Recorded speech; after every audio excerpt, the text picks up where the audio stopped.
I don't know how to be a husband, but I know how to destroy the man who hurt you. What started as a cold, 3-week contractual marriage just turned deadly. Dante Veyron doesn't do love, but watching Mara flinch from her own shadow triggered an ancient violence inside him.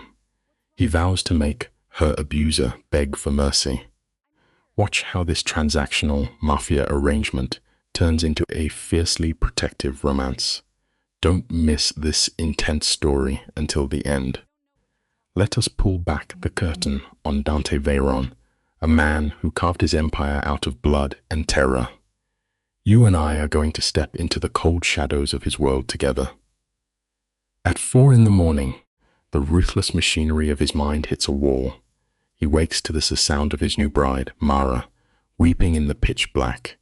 "Please do not hit me," she whispers to the empty air. Their marriage is barely 3 weeks old, a mere signature meant to secure territory. Watching her tremble wakes a dark ownership in his chest. Life teaches us a hard lesson. Trauma never vanishes just because the scenery changes. Dante does not reach out. He simply sits in the heavy gloom, watching her breathe, cataloging every frantic flinch.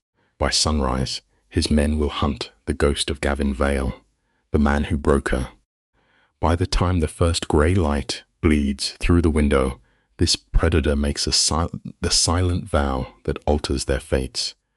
But right now, in the suffocating darkness, he remains anchored to the mattress.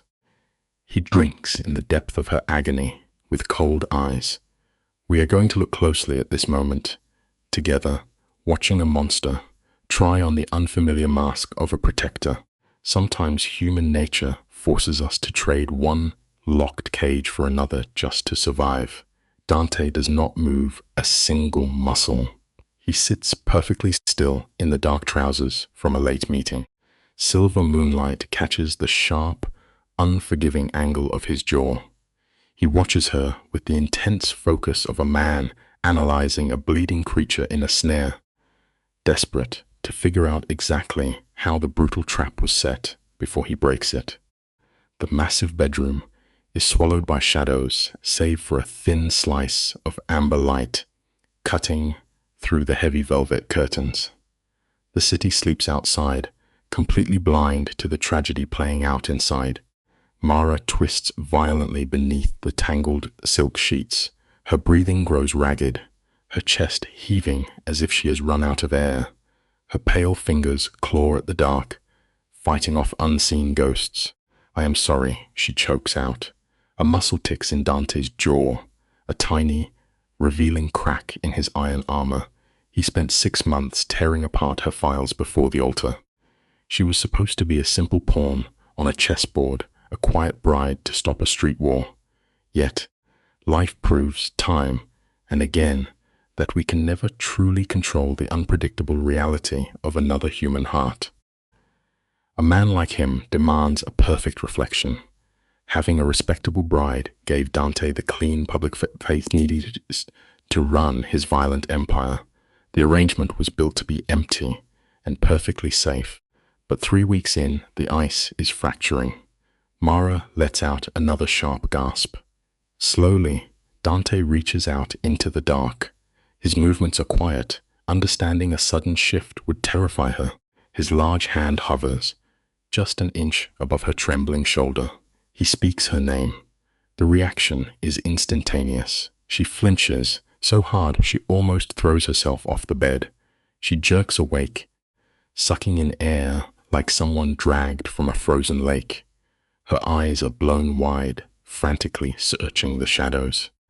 It is a heartbreaking truth that the most inescapable prisons are the ones we carry inside our minds.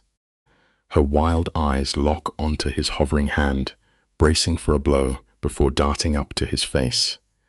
The naked horror in her expression hits Dante like a physical strike to the ribs.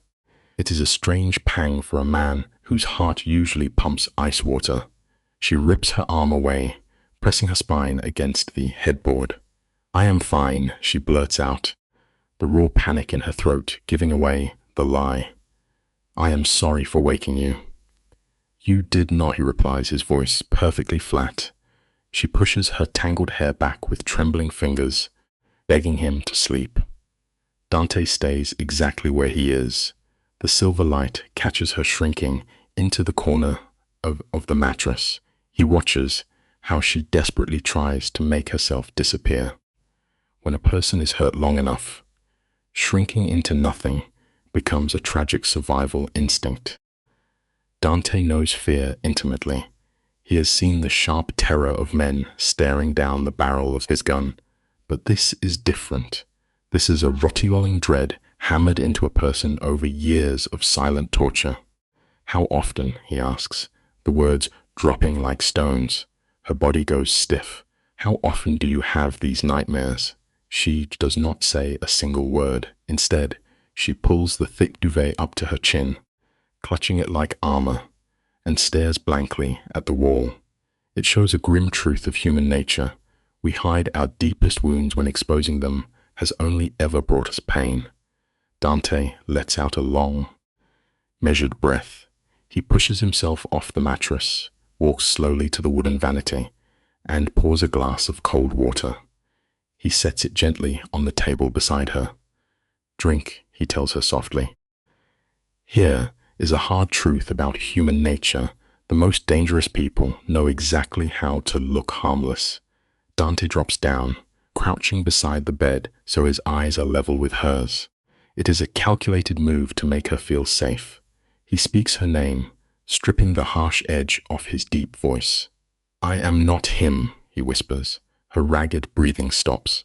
For a split second, you and I might expect the emotional dam to break, for the tears to fall and the truth to spill out. But the walls of trauma are always built too high. Her jaw clamps shut, and she turns her face toward the shadows. The silence stretches between them, heavy and thick. Seeing the iron cage she built around her mind, just to survive her past, Dante slowly stands up. He tells her quietly to get some rest until the sun comes up. Down in the basement, Dante locks himself in his private study. The air is thick with the scent of old money, rich leather, mahogany, and cigar ash. He pulls up Mara's files on his glowing monitor.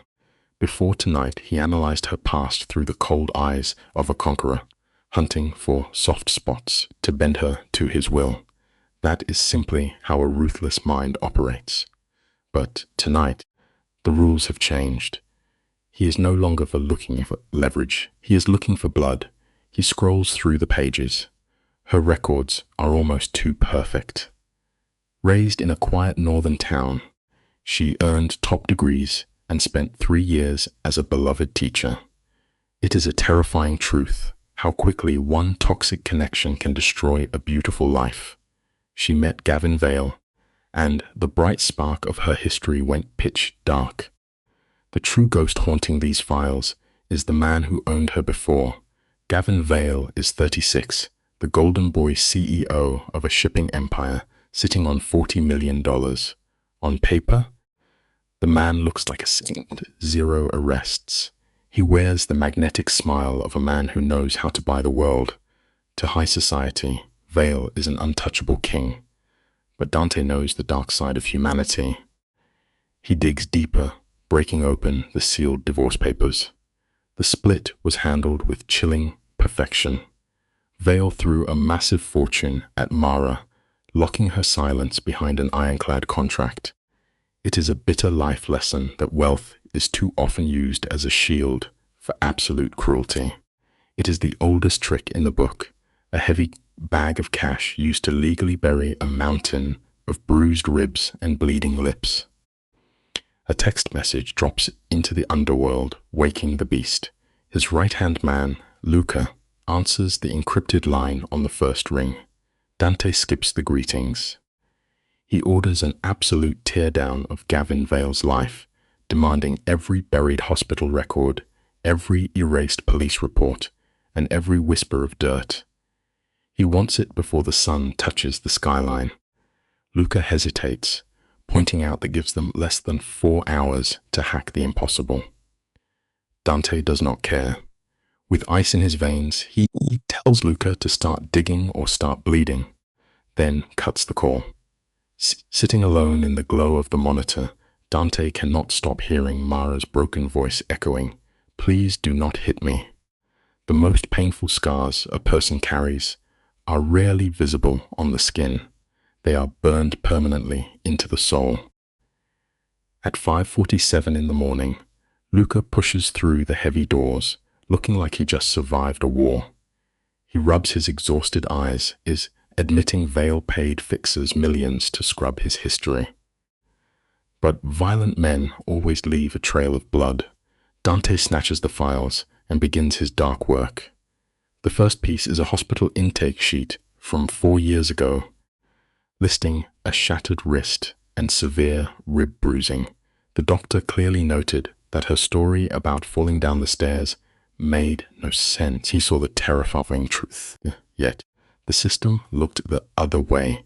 We fail our fellow humans the most when we choose comfortable silence over difficult intervention.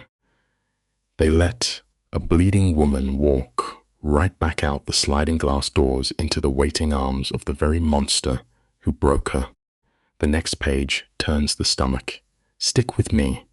This is where the tragedy takes root. It is a buried police report from 6 months later. 2 cops stood in their foyer, noting the dark purple bruises around Mara's neck.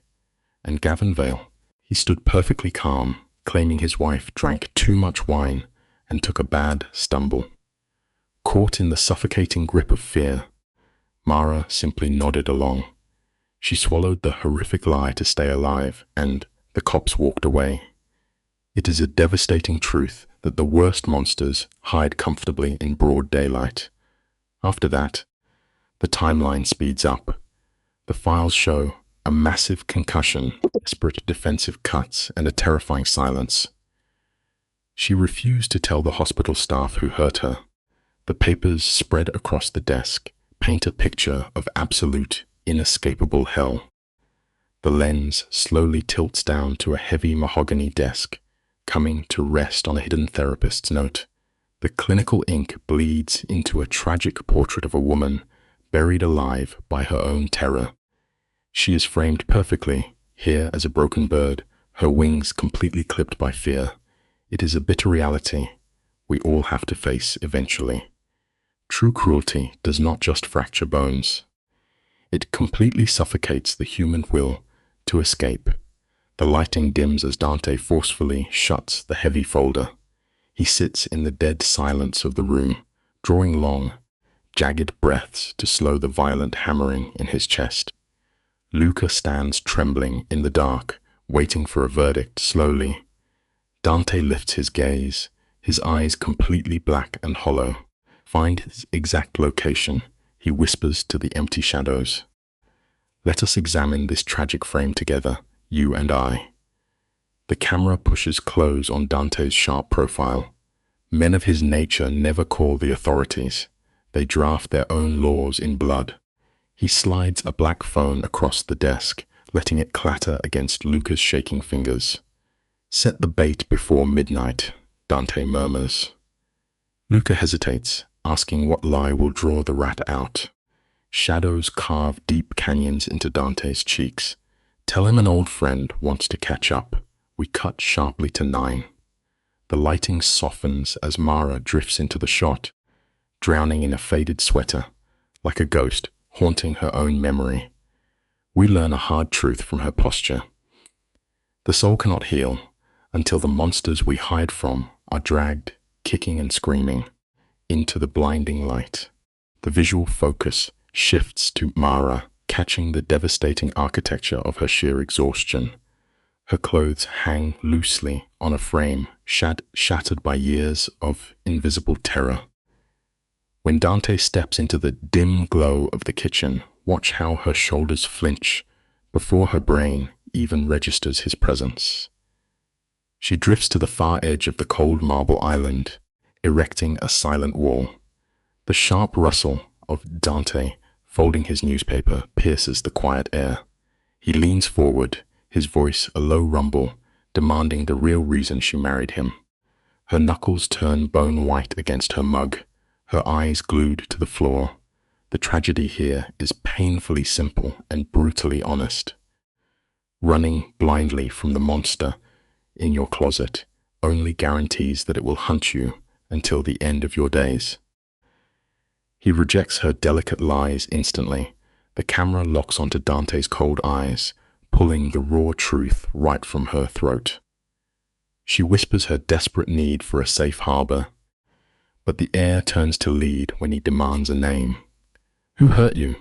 Her hand trembles so violently she must set the mug down before it shatters into pieces. She tries to brush the question away, but Dante steps into the frame with the terrifying grace of a wolf circling a wounded bird. He halts just an inch from her boundary. To him, this is no noble rescue.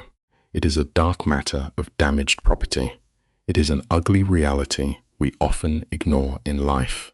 What appears to be a brave knight in shining armor is frequently just another dragon, hiding a violent obsession behind the sweet illusion of protective care. She tries to build a barricade out of their marriage contract, a flimsy paper shield against his heavy gravity. Dante simply ignores it. The camera pushes in suffocatingly close as his fingers reach out, tilting her chin to force her gaze. The dim kitchen light catches warm tears spilling down her cheeks, not of sorrow, but of helpless anger. She does not want his dark salvation, but Dante holds the final ace. With brutal precision, he tells her he already knows everything. He drops the name like a heavy stone. Gavin Vale. Every drop of color drains from her terrified face. It is a devastating truth of human nature we all must face. When someone violently rips open the darkest secret you have ever buried, it feels much less like being saved and entirely like dying. Let's pause and look at how the geometry of the room fractures completely.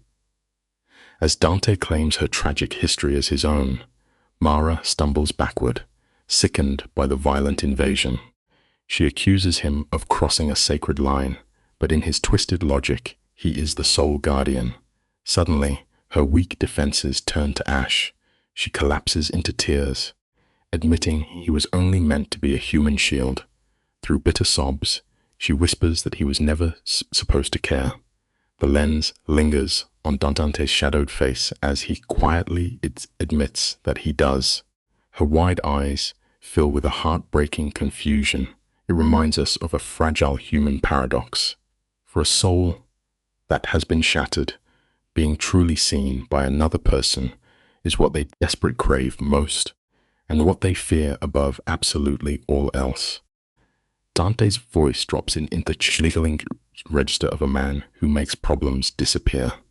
He demands she place her nightmare completely in his bloody hands. The camera cuts to a tight shot of her fingers, locked together to hide their violent trembling. When she asks what he intends to do, he speaks of a dark reckoning long overdue. He steps fully into her personal space. Her desperate eyes dart around the shadows, weighing the danger of this man against the ghost of her abuse. He pulls her in, her spine goes rigid. But then, the crushing agony of running finally breaks her. She collapses against his chest, weeping. We see this human tragedy often. When you sprint from a raging fire for years, exhaustion will always force you to seek shelter in the arms of the nearest demon. Watch closely as Dante buries his face in her hair, whispering a horrifying promise of bloodshed.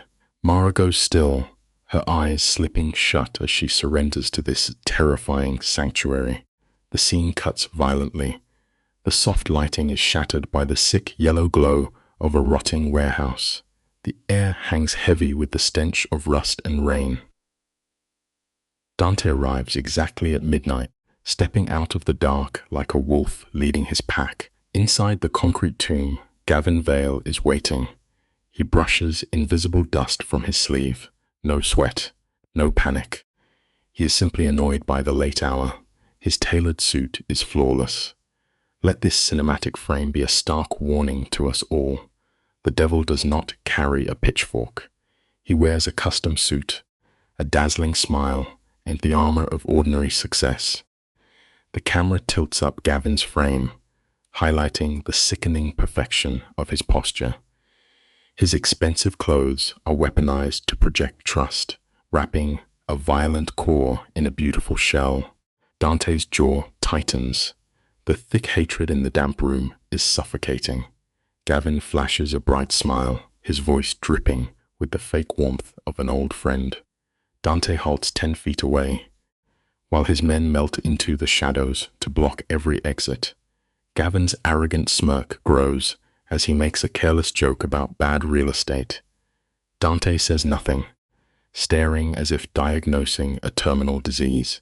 It reveals a chilling reality of human darkness. When a man lives without ever facing a consequence, he genuinely views a loaded gun as a mild inconvenience. Stick with me. This is where the mask slips. Dante shatters the silence with one word: Mara. The camera catches a microscopic twitch beneath Gavin's eye before his plastic smile locks back into place. He sighs, waving the marriage away as a mutual mistake, the exact lie abusers recite to sleep. He asks why Dante cares. Dante's voice drops to a lethal growl. Her life belongs to him now. Gavin laughs, mocking Dante's criminal empire, asking if Mara knows the monster she married. The camera pushes in on Dante's dead, hollow eyes. He softly asks if Mara knew the monster she married the very first time. Gavin's smile dies instantly. The executive vanishes and the sociopath steps out. Remember this lesson. An abuser's ultimate vulnerability is the sudden exposure of their true face. Gavin is playing a game he lost hours ago. Dante tosses a medical file onto the wet concrete, forcing the golden boy to face his sins. Gavin recoils, refusing to touch the paper, terrified the ink will make his violence real. Dante recites the horrors aloud: smashed ribs, hidden hospital visits. He slaughters Gavin's delusion of perfection. Trembling, Gavin falls back on the shield of the elite, stammering about privacy laws and lawyers. Dante takes one slow step forward, erasing the concept of law from the room. The lens tracks Gavin's polished shoes, taking a frantic step back as raw fear bleeds into his eyes. There is a brutal poetry to this moment. The illusion of power shatters the exact second a predator realizes polite society can no longer save him. Stick with me here to observe the dark architecture of true intimidation. Dante does not throw a single punch. His sheer proximity sucks the oxygen out of the damp air. He delivers his final terms in a dead, hollow monotone, total erasure. Gavin must liquidate his fortune, vanish entirely, and never breathe Mara's name again. The demand is absolute. The camera tilts to catch Gavin's face burning a panicked red. His fragile ego rejects surrender entirely. When Dante steps close, promising that failure guarantees a quiet grave, Gavin finally snaps. He starts screaming wild lies, calling his victim insane, desperately gaslighting a ghost. It is a pathetic reality. When you back a dangerous narcissist into a corner with no ex, the truth is always the very first thing they murder. Today, you and I step into the cold shadows of cruelty. Watch the camera push in on Gavin, desperately trying to rewrite history by painting his victim as broken. But his manipulation shatters instantly. Dante does not say a word. His heavy hand locks around Gavin's throat, cutting off the air. The harsh lighting catches pure terror in Gavin's eyes, reducing the smug predator to gasping prey. Dante makes the man claw uselessly at his neck before dropping him to the concrete, giving him exactly 24 hours to disappear. As Dante walks away, Gavin screams out that Mara is completely incapable of love. This scene reveals a raw, ugly reality about toxic people. When a coward loses physical control over your life, He will always try to tear down your mental worth instead. The camera lingers on Dante's silhouette. Gavin's parting words are pure sadistic projection. Labeling Mara as broken to poison Dante, we see Dante stop dead. The frame captures his shoulders tensing, his heavy coat pulling tight as he violently fights the urge to end the man right there. Instead, he throws a final warning into the freezing air. If he sees Gavin again, there will be zero mercy. Leaving the bleeding man behind, Dante does not go home. He drives the empty, rain-slicked streets for hours, letting the cold wind rush in to calm his raging pulse. Gavin's smug smile keeps flashing in his mind like a bad dream. The takeaway here is quiet but heavy. A toxic person leaves a stain so deep it can easily infect even the strongest and most guarded heart. With every passing mile, Dante's urge to turn back grows heavier, yet he actively fights his dark nature, all because of Mara. For a man used to absolute dominance, putting her peace above his burning rage is a massive shift. He arrives at his compound just as the sun breaks. Inside the dim room, he finds Mara exactly where he left her. Her body is terrifyingly stiff, her eyes hollow. She holds her shattered mind together by simply refusing to move. The second he steps inside, she asks only one chilling question. She wants to know if Gavin is dead. Let's understand something profound about the human spirit right here. To anyone trapped in an endless cycle of terror, the physical death of their monster often feels like the only true guarantee of safety. The camera focuses on Mara's pale lips. Her voice carries no emotion, just the cold calculation of survival. Dante stops in the doorway, admitting that letting Gavin live took every ounce of his restraint. Mara stares at her porcelain cup, avoiding the crushing reality that her nightmares is still breathing. Dante brings up his strict warning, trusting his own power. But Mara knows exactly how an abuser's mind works. They never just walk away. They escalate. She slams her cup against the table, releasing a sudden burst of the chaotic storm raging inside her, and warns Dante he is underestimating the enemy. The life lesson here is vital. Assuming a cornered predator will simply surrender is the fastest way to become its next casualty. The scene feels suffocating. Mara looks at Dante, her face trapped between relief and grief. "Why are you doing this?" she begs. Dante takes a slow step forward.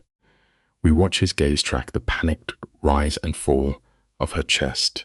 "Because you are mine to protect," he rumbles. It sounds exactly like a ruthless man claiming stolen property. She stiffens, her walls slamming back up instantly.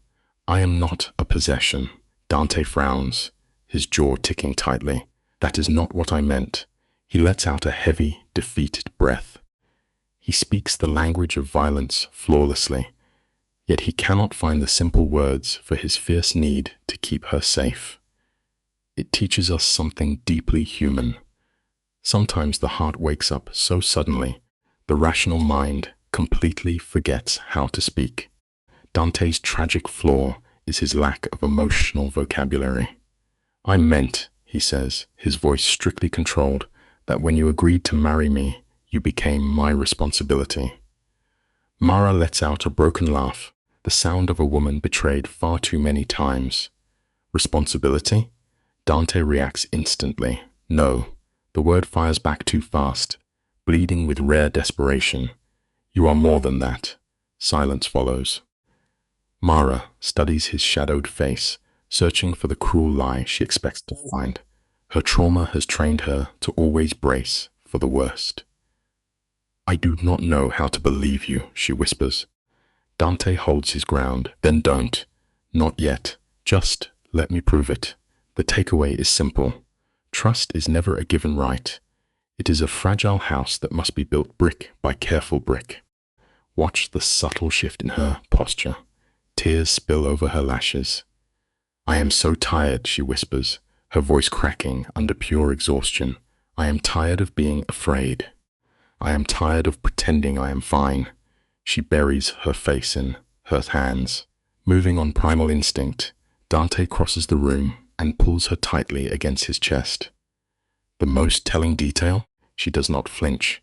She simply collapses into his coat, shaking violently as years of terror pour out. "Then stop pretending," he murmurs. "Not with me." She gasps for air. What if he comes back? He won't. Dante lifts her chin, forcing her to look into his fierce eyes. Her walls are finally gone. The lesson here is beautiful. True healing can only begin the exact moment we finally allow ourselves to shatter in the arms of someone safe. The camera pushes in close. In this broken state, Mara is finally real.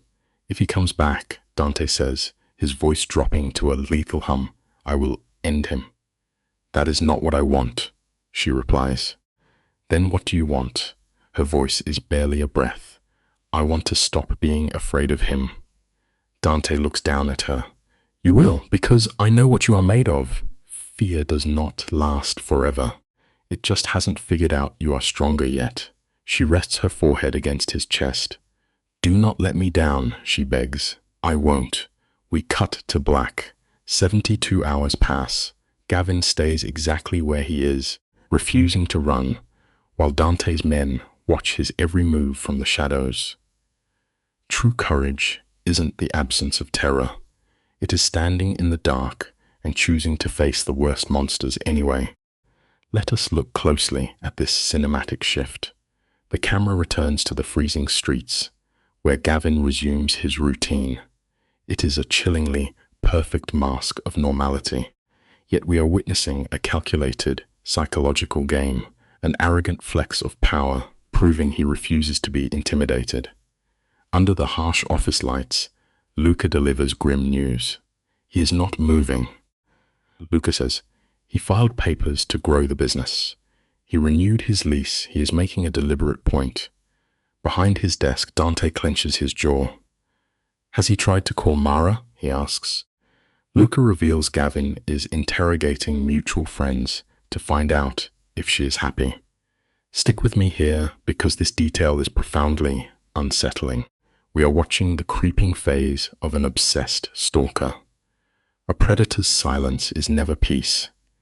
It is merely the quiet time they use to sharpen their blades in the dark. The camera isolates Dante's hands as they curl into heavy fists. He orders more men to track Gavin, a move of pure paranoia disguised as cold strategy. Luca hesitates. "Boss?" If he is not going to leave, Dante cuts him off. "I know." Luca asks what the ultimate play is. Dante leans back, his dark eyes going dead. "Wait," when Luca asks for what, Dante replies, "For him to make a fatal mistake." Luca frowns, and if he doesn't, a chilling, empty smile spreads across Dante's scarred face. "Then we make him." Later that night, Dante makes a bold psychological move. He forces Mara to confront her trauma by taking her to a highly public dinner. She fights him, her voice shaking, but his quiet will overpowers her panic. This illustrates a difficult truth. Growth is rarely a gentle process. Sometimes, the only way out of the suffocating darkness is to be firmly pushed into the terrifying light. The cinematic stage for this exposure is a glittering restaurant built for the elite. Sweeping glass walls offer a dizzying view of the neon city, creating the strange illusion of being seen while remaining perfectly untouchable. To guarantee her safety, Dante rented the entire top floor. As the doors part, Mara drifts cautiously to the dark edges. She wears a simple black silk dress, trying desperately to remain an invisible ghost. Her reflection in the cold glass looks undeniably haunted. Her nervous system screams that she does not belong here. "You didn't have to do this," she whispers, testing to see what he might demand in return. Dante steps close, his massive presence acting as a protective shield against the world. "I wanted to," he rumbles. "It reminds us of a valuable life lesson. You can never truly realize your own immense worth while constantly hiding in the suffocating shadows. Let us look at this cinematic framing together, you and I. The camera lingers on Mara's pale face, bathed in warm amber light. Why? She asks softly. Because you deserve at least one night where you are not constantly looking over your shoulder, he replies. Her dark eyes flash with a spark of defiance. You realize that is deeply ironic coming from you. Dante offers a fleeting ghost of a smile. Maybe, but not tonight. They settle into a secluded leather booth by the rain-slicked window. A waiter leaves their drinks and vanishes. In the heavy silence, Mara leans in, searching for the hidden crack in his armor. Why did you really agree to marry me? The real reason. Dante slowly swirls the liquor in his crystal glass, the ice clinking like a lonely bell. I needed someone who would not ask questions.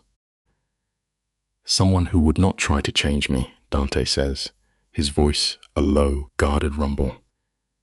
It highlights a quiet tragedy, the desperate craving for acceptance without the burden of accountability. Mara watches him, a slight tremor catching her lip. And you thought I was that person? His rigid posture softens just a fraction.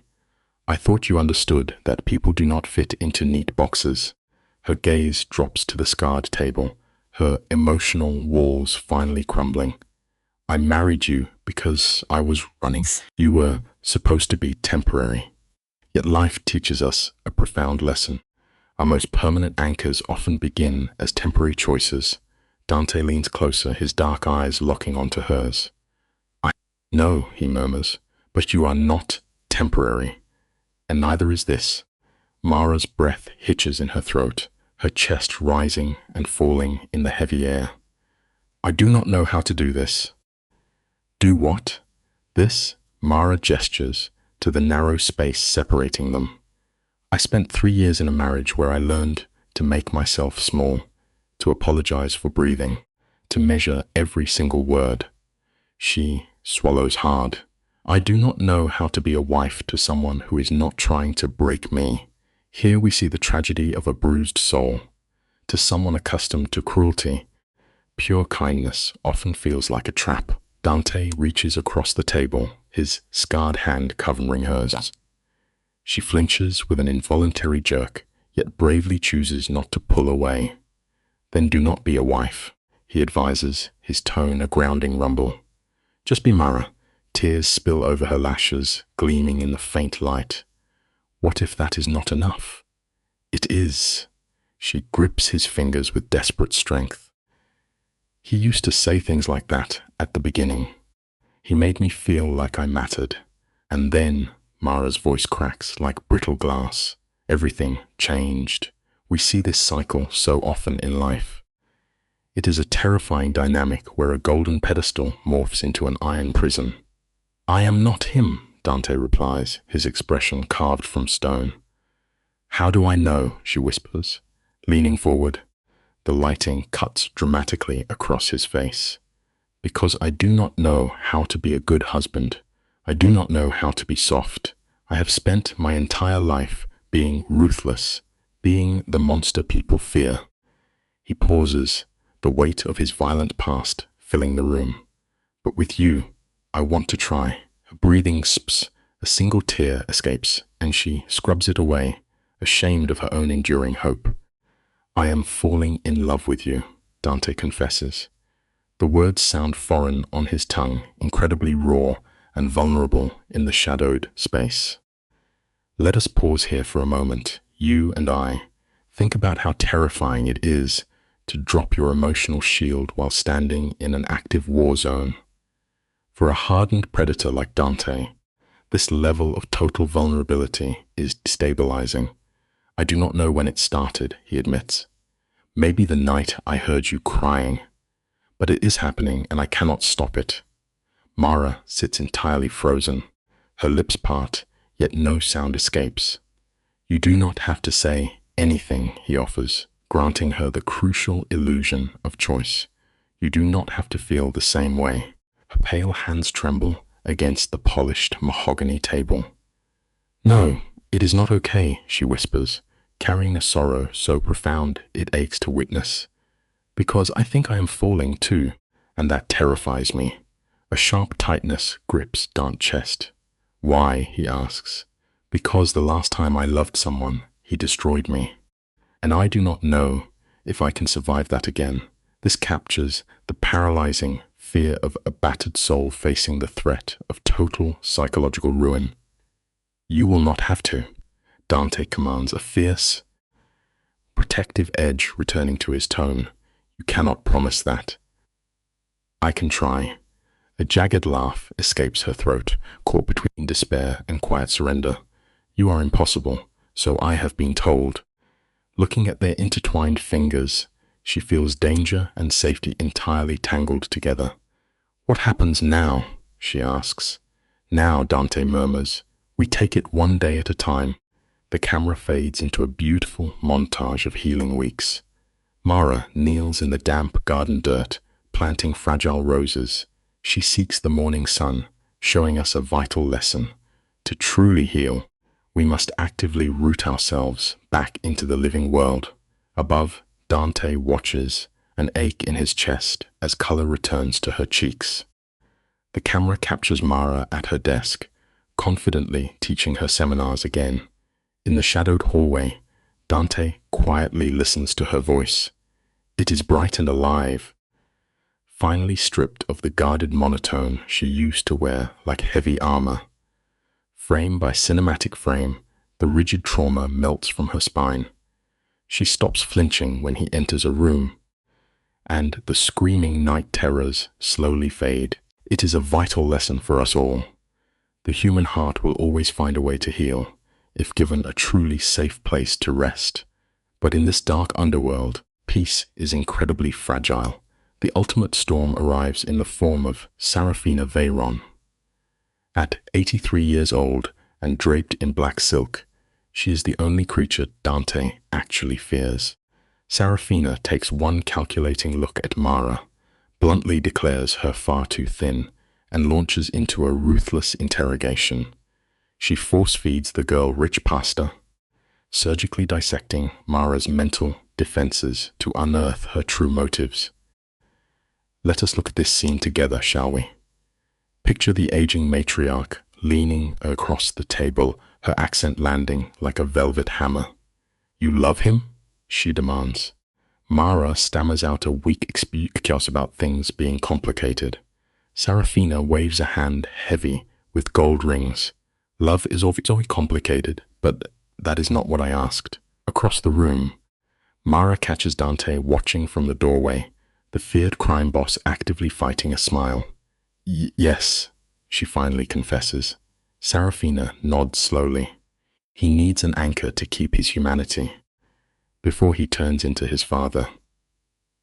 Dante grumbles from the shadows, but the heavy tension breaks. Later, the camera finds Mara lingering at his study door with a soft smile. It is a quiet reminder for all of us. When we finally stop running and speak our deepest truths out loud, we strip away the fear that holds us captive. "Your grandmother is terrifying," Mara whispers in his dim office. "I know," Dante replies. "Everyone complies eventually." She sits on his desk. "She told me you stole cookies," Dante groans, rubbing his face. "She also said you wept when your father died." A shadow of old grief darkens his eyes. "She talks too much," he mutters, pulling his armor back on, but Mara does not run. "She loves you," she says, taking his scarred hand. "You are a good man, even if you refuse to believe it." Beneath her steady gaze, his violent defenses begin to melt. "I am trying to be," he breathes, leaning in to kiss her. We learn something vital here. Intimacy is not about finding a flawless person, but finding someone safe enough to hold our most broken pieces. The kiss is slow, built on new trust, but tragedy is a silent predator that waits for the exact moment you finally exhale. It happens on an ordinary Wednesday. Mara is kneeling in the dirt among the roses. The warm sun and the smell of wet earth bring her peace. Then comes the noise, the deliberate crunch of shoes on the gravel path. She turns with a bright smile, expecting Dante. Instead, the color vanishes from her face. It is Gavin. Her former abuser stands at the edge of the garden looking unhinged, his eyes frantic. "Hello." "Mara," he says, his voice dripping with familiar poison. Her heart slams against her ribs. She grips her metal trowel as her hands shake violently. Life teaches us a hard lesson here. Our peace is fragile, and we must always be ready to defend the quiet sanctuaries we have fought to build. "How did you find me?" Mara chokes out, the air turning to ash. Gavin gives a cold smile that never reaches his eyes. "I have always been very good at tracking what belongs to me." Here we see the twisted psychology of control, the desperate need to make someone feel inescapable. Mara forces her shaking legs to stand. The garden instantly morphs into a cage. "You need to leave," she demands, keeping her chin up. "I will," he promises softly, taking a slow step forward. "I just need 5 minutes," she steps back. "We have nothing to talk about," she fires back. Instantly, his calm mask shatters. "You left me," he spit out. "You divorced me." In his warped reality, her survival is the ultimate betrayal. It is a harsh truth we must face. Deeply toxic people will always view your healthiest boundaries as an unforgivable attack. "I owe you nothing," she states, using her voice as a shield. "You owe me everything." Gavin yells, the sound cracking like a whip. His face twists into a snarl, becoming the monster she ran from. "I gave you everything," he spits. "I made you into something and you threw it away." Look at the depth of his delusion. He truly believes her independence is a theft of his property. Mara grips her iron trowel until her knuckles turn white. "You did not love me," she says quietly, finding courage while staring down her worst fear. "You hurt me." He opens his mouth to argue, but she stops him. "You broke my wrist. You gave me a concussion. You tore my mind to pieces." Her voice breaks, but she refuses to step back. We see a profound lesson in her stance. Naming the harm done to us out loud is the only way to permanently take back our power. Stick with me here, because this is where the dynamic shifts. The garden air has grown impossibly heavy. "You told me I deserved it," Mara insists. Watch for the twitch near Gavin's eye, a flicker of guilt buried under cold annoyance. "You are exaggerating," he drawls. "You always do. This is manipulation at its most clinical, riding memory to keep power." "I am not," she replies, standing tall as his shadow falls over her. "You make me a monster," he whispers, playing the wounded martyr. "I only tried to help." Her bitter laugh cuts the silence. "You put me in a hospital bed."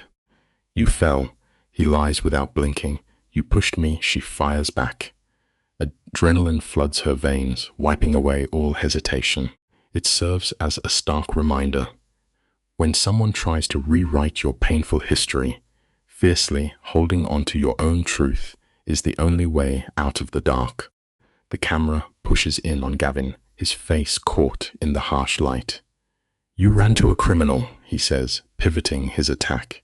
"A man who will break your mind worse than I ever could." Mara stands firm. "You do not know him." "I know men like him," Gavin insists, dripping with fake concern. "They take what they want and leave you hollow." Mara glares right through him. "That is exactly who you are," she replies, her words slicing the air. "That has always been you." A muscle jumps in Gavin's jaw as his manipulation fails. "Come with me," he demands. "We can start over." Mara just stares, bewildered by his warped reality. "I am trying to save you," he pleads. The sheer audacity makes her physically shake. This exchange reveals a painful truth. The people who break our wings will almost always claim they are the only ones who can teach us how to fly. "The only delusion I suffered was loving you," Mara states, her voice ringing out like a heavy bell. "I am ending this cycle. Get away from me. Watch as Gavin's face completely shifts. The wounded mask melts off, exposing the cold, venomous core beneath. You think you are better than me? He hisses. You think a violent man in a tailored suit makes you safe? You will never be free. You belong to me. Without warning, he lunges. In the frame, time seems to slow down. Raw human instinct takes over. Mara swings the heavy iron trowel with everything she has left. The metal connects with his cheekbone with a sickening crack. Gavin recoils with a sharp cry, grabbing his bleeding face. It is a violent but necessary life lesson. True survival often demands that we finally turn around and shatter the very monster that once controlled us. Blood slips through Gavin's fingers as he stumbles back. Then, the true apex predator enters the frame. Dante steps out of the sunlight without making a sound. He is a terrifying portrait of controlled fury. In a fraction of a second, Dante's hand clamps around Gavin's throat, slamming him against the rough stone wall. "Do not," Dante whispers, his voice dropping to a lethal rumble. "Do not move. Do not speak."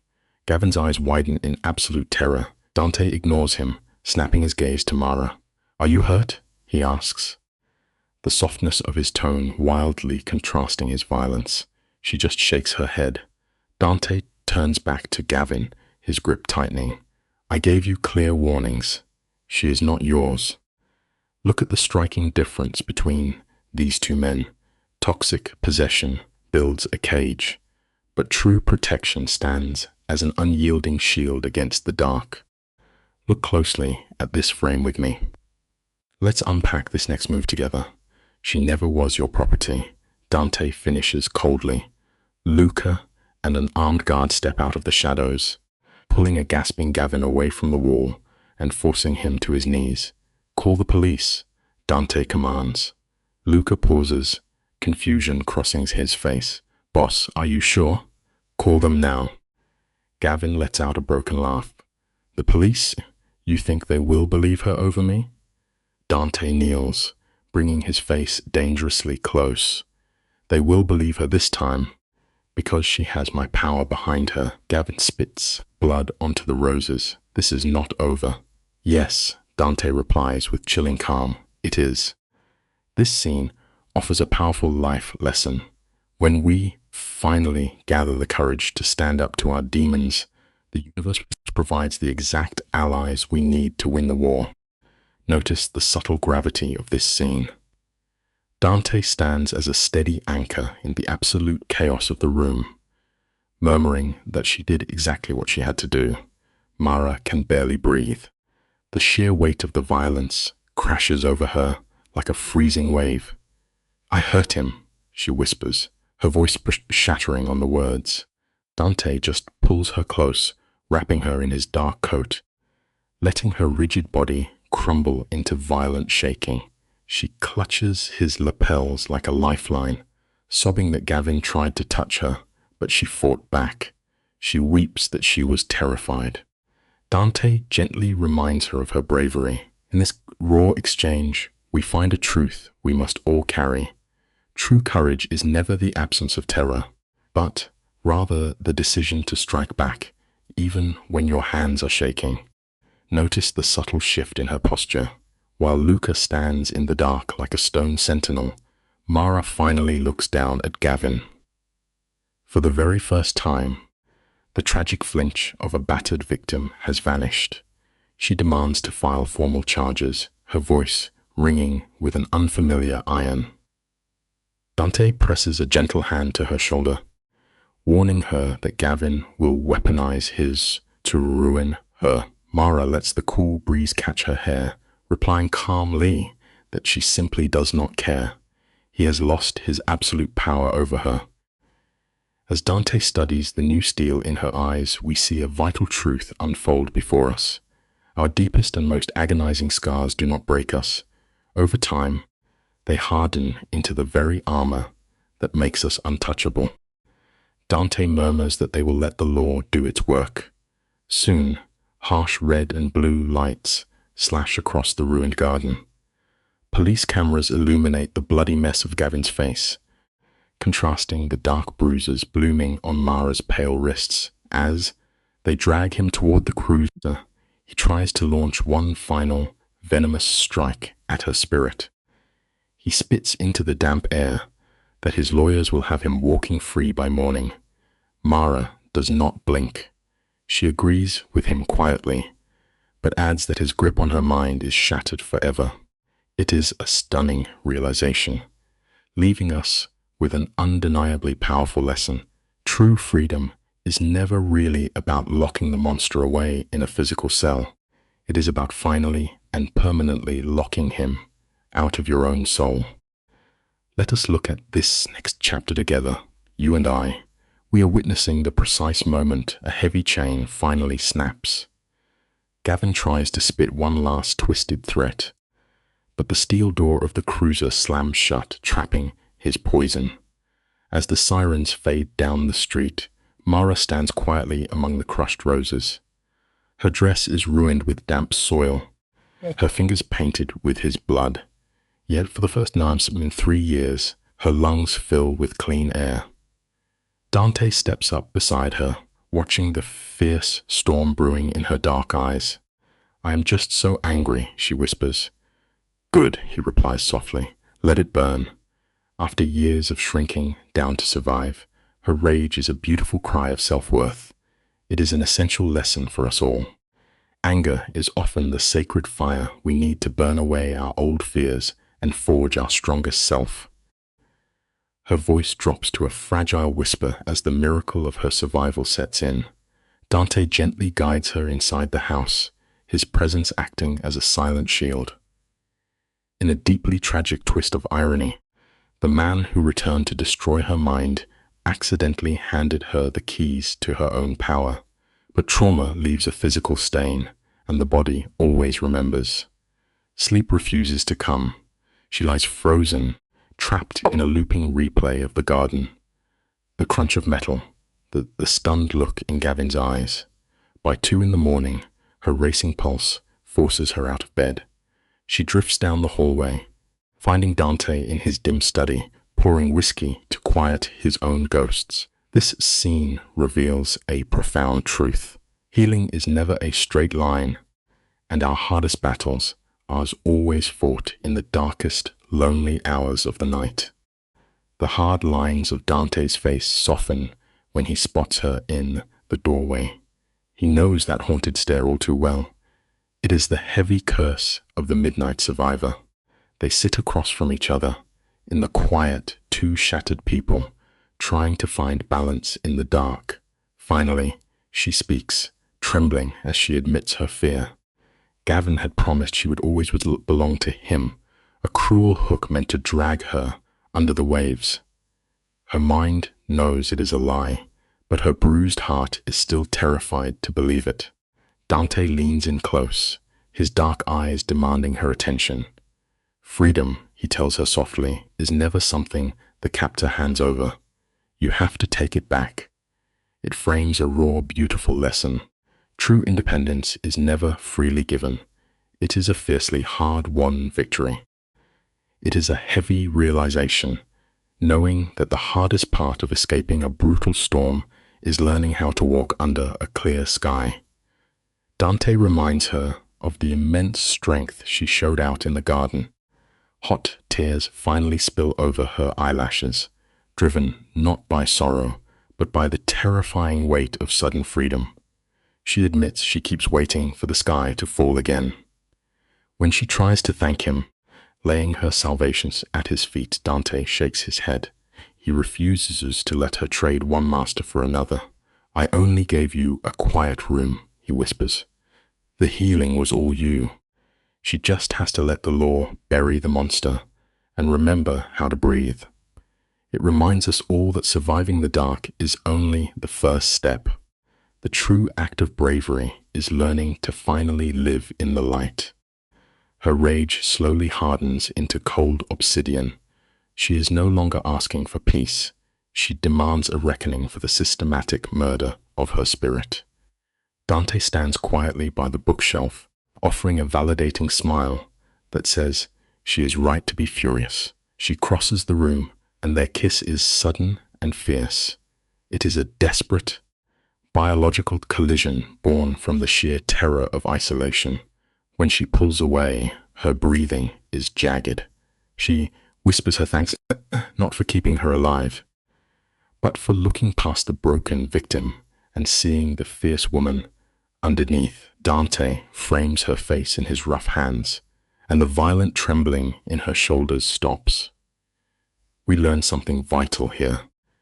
We cannot heal in a vacuum. We need another human being to witness our pain before we can leave it behind. Miles away, in the sickly fluorescent buzz of a holding cell, Gavin sits in terrifying stillness. A toxic mind cannot process defeat.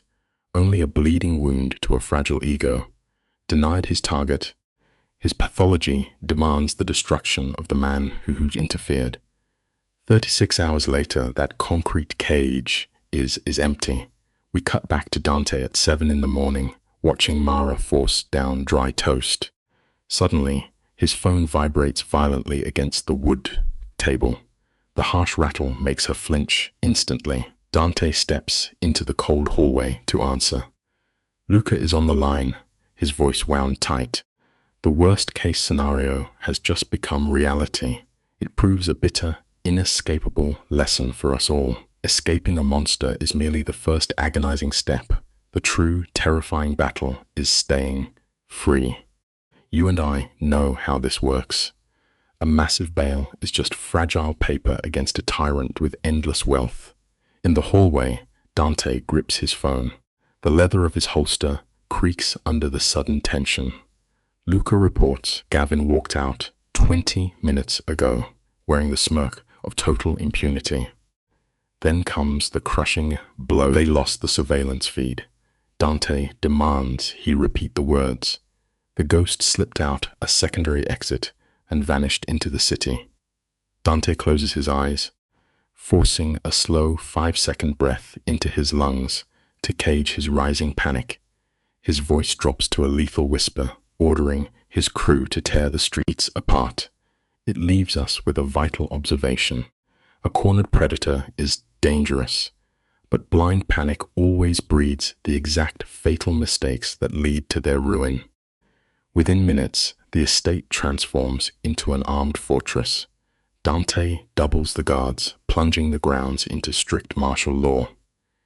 In his shadowed office, he calculates every catastrophic angle of the escape. A soft sound breaks his focus. Mara stands in the doorway, arms wrapped tightly around her ribs. Despite her defensive posture, her eyes are strikingly clear. She reads the raw violence etched into Dante's shoulders. He does not dare lie, handing over the cold, brutal facts. She simply asks for the next step. Dante steps close, his voice dropping into a sacred vow. He promises to bury the threat before it ever touches her shadow again. This highlights a grim reality about loyalty. True protection often requires us to willingly step into the absolute darkest of places. The psychological tragedy of this story deepens right here. A hollow laugh slips from Mara's lips. It is the sound of a woman who knows her monster intimately. She understands that a tyrant stripped of power no longer cares about survival. He will gladly burn the world down just to watch her turn to ash. Dante grips her shoulders, swearing his walls will hold, but she stares through him, stating a chilling truth: human vigilance cannot last forever. Defeated by her logic, Dante simply pulls her against his chest. 2 agonizing days drag by in absolute silence as the unseen predator melts into the shadows. It leaves us with a terrifying life lesson. The suffocating anticipation of a painful blow is often far more psychologically destructive than the actual strike itself. Let us unpack the quiet aftermath of survival together. Notice how the crushing silence becomes a weapon all its own.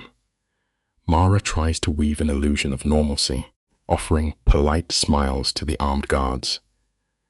But the lens catches the truth, bleeding through her mask. A single falling leaf makes her gasp. Her eyes constantly dart toward the dark doorways. By the third night, her mind refuses to rest. Dante finds her in the study, her fingers gripping a glass of untouched wine. When he whispers her name, the emotional dam breaks. She confesses the ugliest reality of trauma. The worst part is never the violence itself, but the sickening wait for the shadow to return. It reminds us of a hard truth. The deepest scars in life come not from the blow, but from the terror of anticipating it.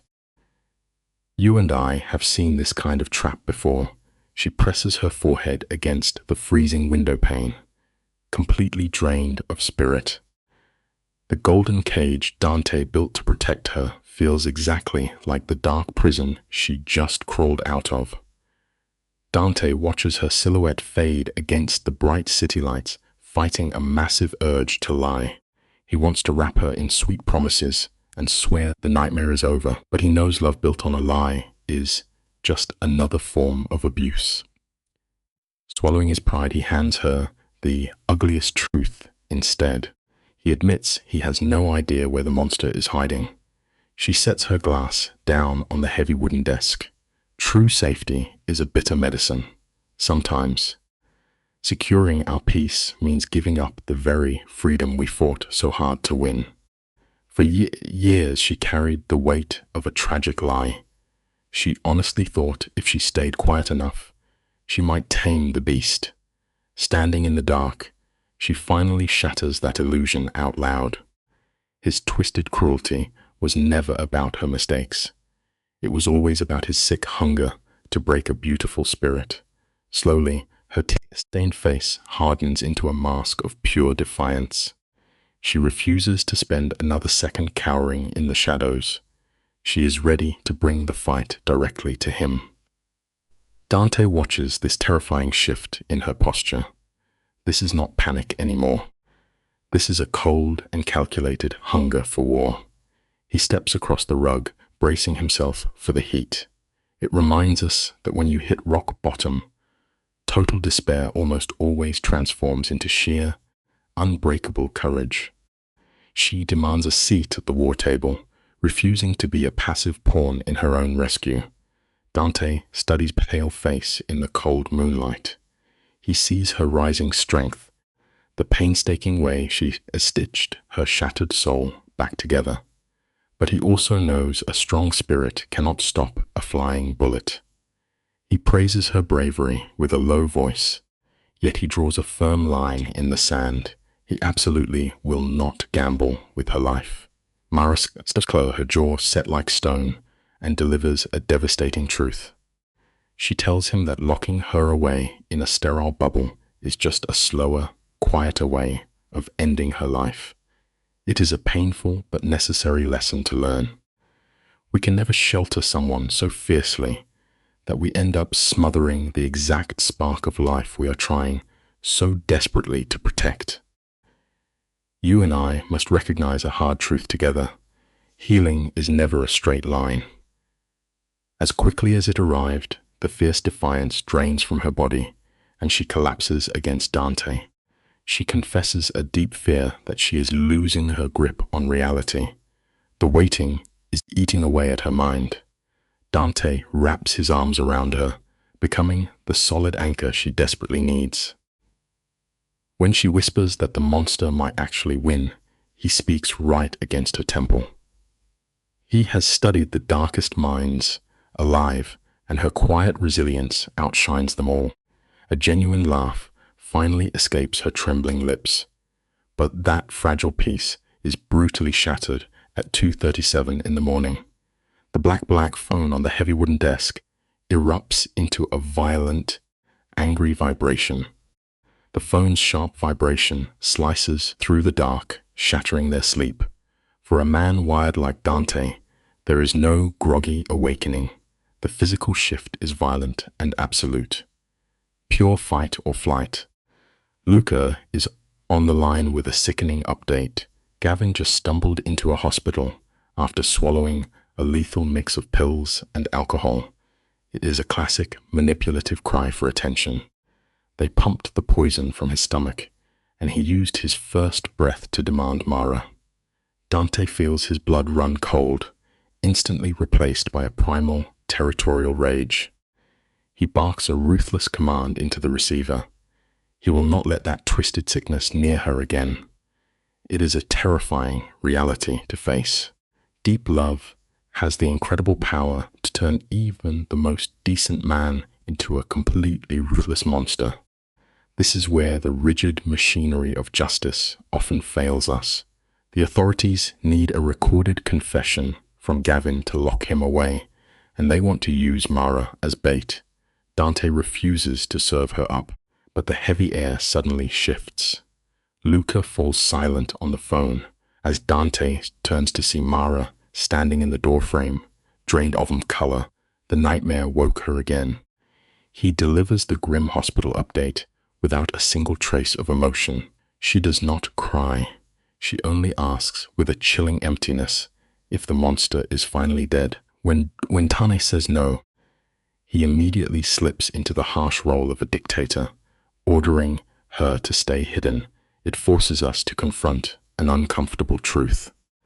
The primal need to protect someone often looks exactly like trying to control them. Mara completely ignores the sharp commands thrown her way, shattering the illusion that she can be managed. She grabs the phone right out of his grip. Her voice drops to an eerie calm as she tells Luca she will be there in exactly 60 minutes. Beside her, Dante shifts in the dim light, his shoulders tensing. He warns her that a predator like Gavin feels no guilt, only an endless hunger for the cracks in your soul. Dante understands the dark architecture of a narcissist because he walks those same halls. But Mara refuses to back down. She chooses to walk straight into the jaws of the trap to stop the circus of a public trial. Sometimes, the only way to escape the shadow of a monster is to look it directly in the eye. Running away only feeds the fear and prolongs the nightmare. You can see her burning need to watch him be completely ruined. Mara has to witness the physical decay of the man who broke her. She needs to strip away his false power to finally break that trauma bond. She must see him as weak so she can rewrite her own story. In the dark, Dante grips the steering wheel, his jaw clenched so hard a muscle twitches. His overwhelming urge to end Gavin's life pulses heavily through the car. Yet, watching the cold fixation in her eyes, Dante realizes that holding her back now would destroy their trust.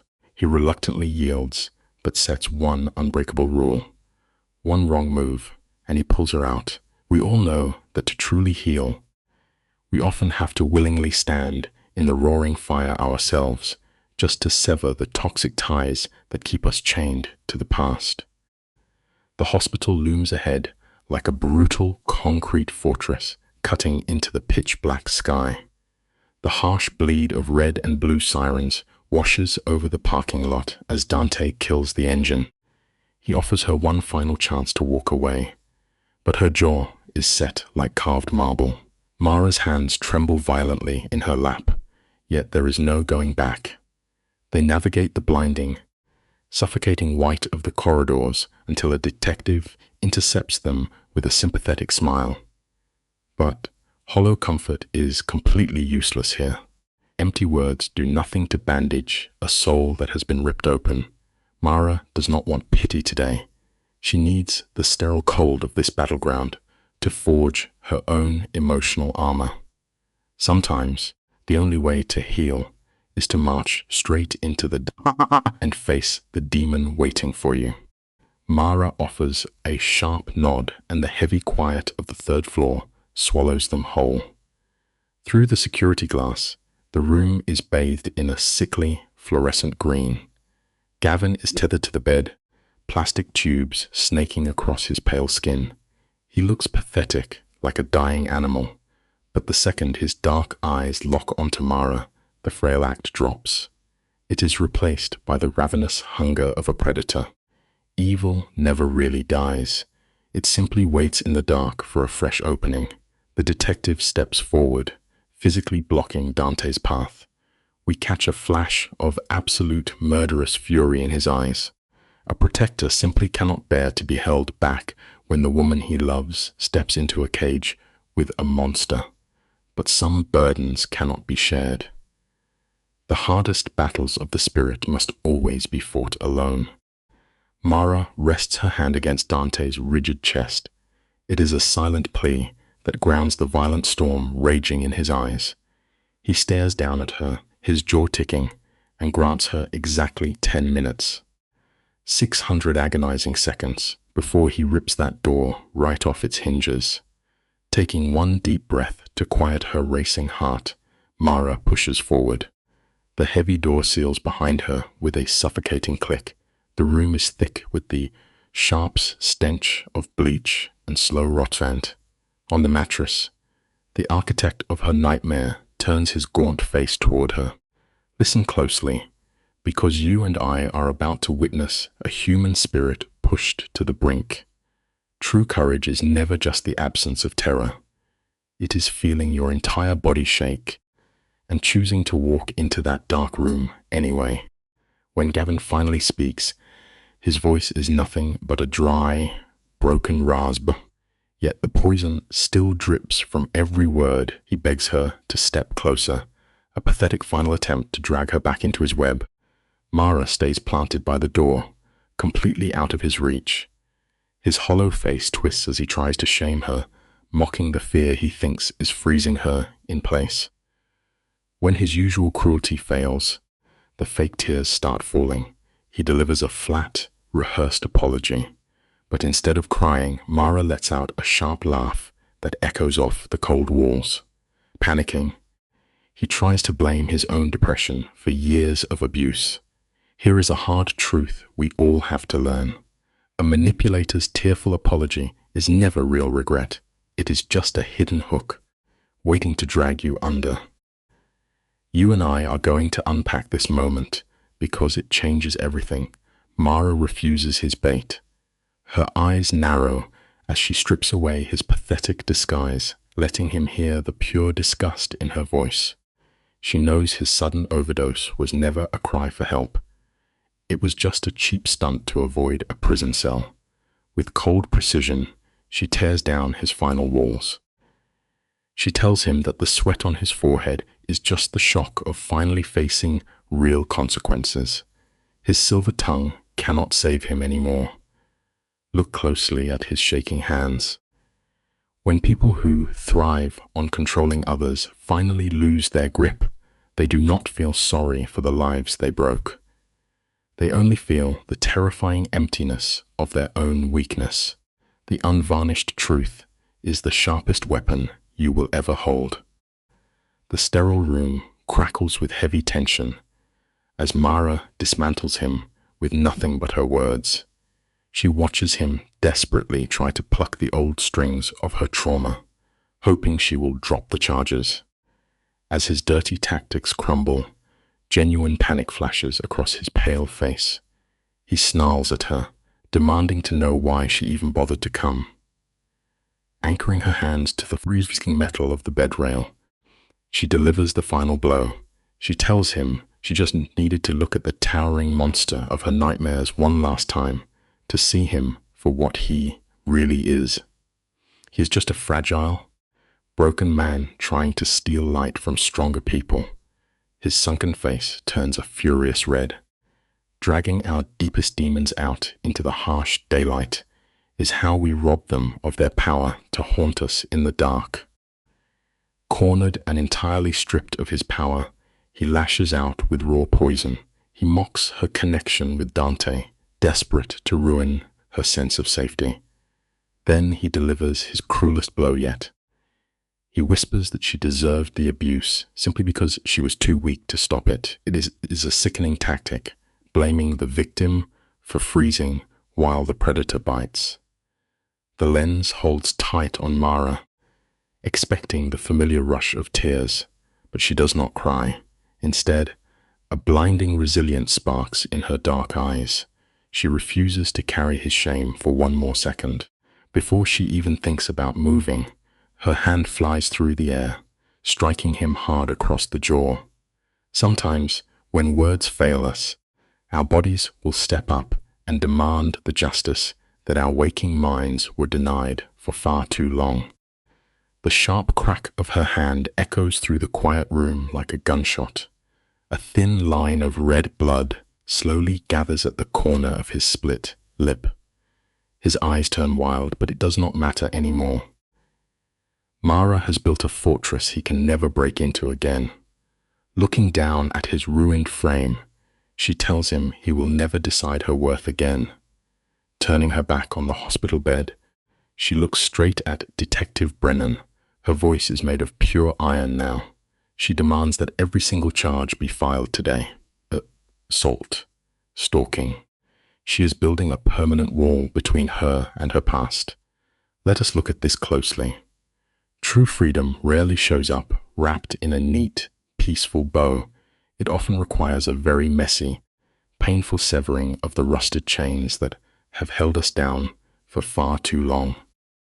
Mara pushes through the heavy glass doors without a single backward glance, leaving the wreckage of her trauma in that room.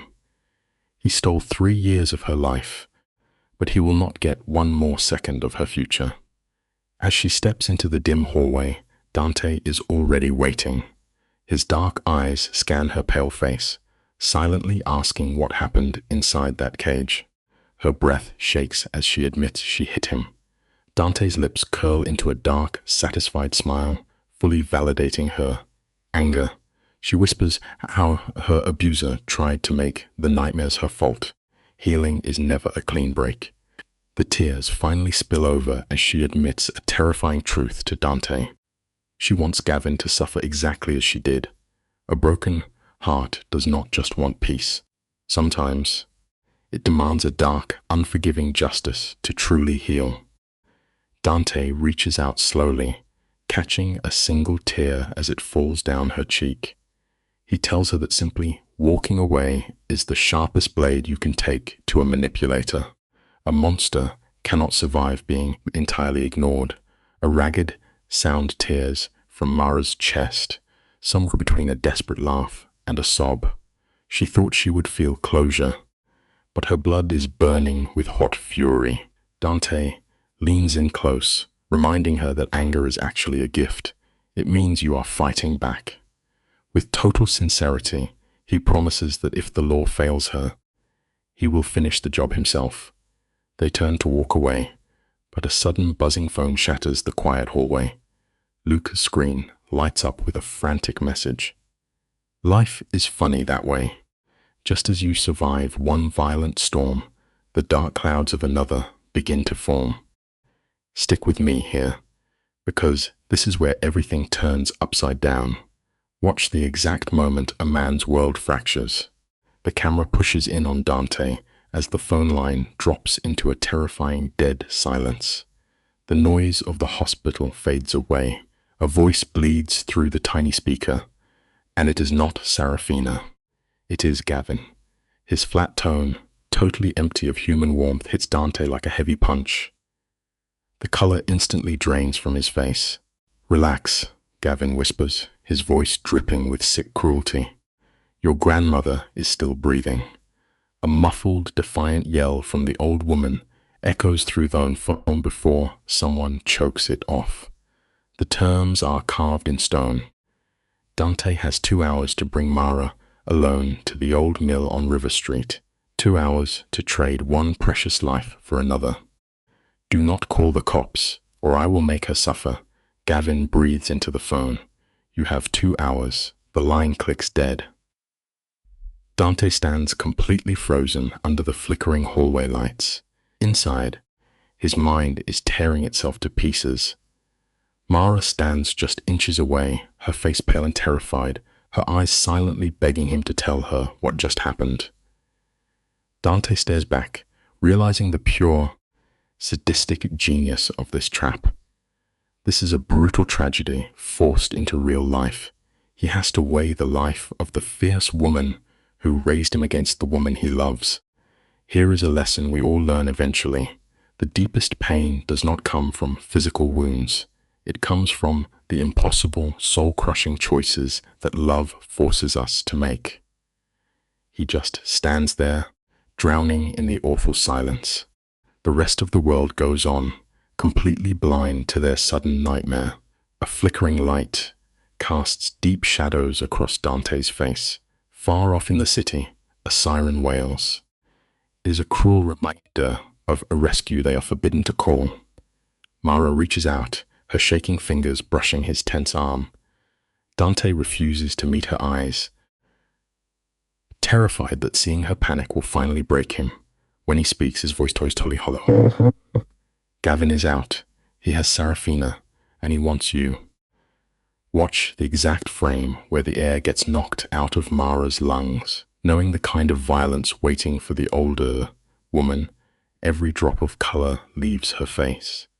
She turns into a frozen statue.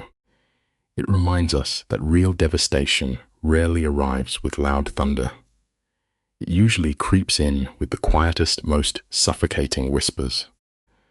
Let you and I watch closely as guilt wraps its freezing hands around her. Mara presses her hands over her mouth, her eyes wide with horrific realization. She immediately tries to pull all the blame onto her own shoulders, fully convinced that her very existence caused this nightmare. Dante shatters that lie instantly. His voice cracks as he grabs her shaking shoulders, swearing that Gavin is a clinical monster, and none of this is her fault. Mara trembles violently, begging for some kind of way out. Dante's dark eyes dart around the space, trying to calculate impossible odds. Calling his crew or the cops is an instant death sentence for his grandmother. Gavin is entirely unpredictable. Sometimes, life teaches us a very brutal lesson. To save the people we love, we have to willingly walk into the absolute dark. Let us examine this pivotal moment. The camera pushes in as our characters stand at the edge of the abyss. Dante knows the stench of death hangs over this encounter, yet his voice drops into a steady rumble. He solemnly swears he will bring Serafina home.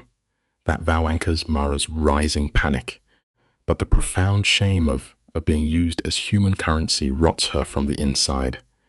With tears spilling down her cheeks, she desperately begs Dante to trade her life for the matriarch. In a beautifully tragic cinematic beat, Dante reaches out and frames her face in his shaking hands. He forces her to look deeply into the raw desperation in his eyes, fiercely rejecting her plea. He makes it clear he will never put their souls on a balancing scale. True devotion, we learn here, is never accurately measured during easy moments of peace. It is forged only in the terrifying, roaring fires of absolute sacrifice. Let us break down this opening sequence together. The audio strips everything away except Mara's jagged breathing, syncing perfectly with Dante's cold resolve. He grabs his phone, pulling Luca straight into the nightmare. Gavin has the matriarch. In hushed, venomous tones, Dante commands his men to descend on River Street. No flashing lights, zero sirens. When asked for the rules of engagement, Dante's eyes go entirely dead. Maximum lethal capacity. The drive is a masterpiece of suffocating tension, scored only by tires on wet asphalt. Pay close attention here, because absolute rage is always a quiet passenger. Mara twists her fingers until her knuckles turn bone white, while Dante just stares into the dark. We often forget that true anger does not scream. It patiently calculates. The coordinates draw them deep into the decaying industrial sector, a rusted graveyard perfect for a predator obsessed with theatrical cruelty. Dante kills the headlights, allowing the heavy sedan to glide silently behind a rotting shipping container. The night air grows terrifyingly. Before stepping into the dark, he turns to Mara, laying down an absolute boundary. She must remain hidden in his shadow, not a single heroic move, not a whisper. He paints a grim picture of Gavin, a man whose mind has completely fractured. Life constantly reminds us that when a person loses their last tether to reality, their capacity for violence knows no bounds. You can never predict the sheer devastation a truly broken soul is willing to unleash upon the world. You and I have to pause and recognize the profound danger of cornering a man who has absolutely nothing left to lose. Dante understands this lethal calculus perfectly, demanding Mara follow his every order. Yet, in a breathtaking moment of defiance, she pushes back, pleading with him not to throw his life away for hers. The camera lingers tightly on Dante. His face is a canvas of pure anguish because his very instincts scream at him to protect her at all costs. They lock eyes in the dim light, breathing the same heavy air. It reveals a quiet, enduring truth about the human heart. Sometimes, love is not a soft romance, but a ferocious primal urge to step in front of the firing line. With a ragged sigh, he pulls her into a fierce, desperate embrace. When they finally break apart, Dante speaks with a voice that is raw and trembling. He lays out a harsh survival rule. If the shadows take him, she has to run without looking back, burying any instinct to save him. Hot tears spill down Mara's cheeks, but she firmly shakes her head. For years, her only defense mechanism was fleeing from abuse. Yet here, she firmly anchors her fate to his. She chooses the fire, accepting the absolute binary that they will either survive together or not at all. You can see Dante fighting the urge to lock her safely inside the car. But life teaches us that true devotion means respecting the agency of those we cherish, even when their choices terrify us. His jaw tightens, and with a slow nod, they step into the dark as one. The heavy car doors click shut, leaving them entirely exposed to the night. The derelict warehouse stands before them, a jagged physical reflection of Gavin's own decaying sanity. Finding the main gates chained, Dante leads them toward a rusted side entrance, where the sharp smell of cut metal hangs in the damp air. The camera catches the cold slide of his firearm as he checks the chamber by pure feel. Close behind him, Mara is shaking violently, terrified by the suffocating gloom.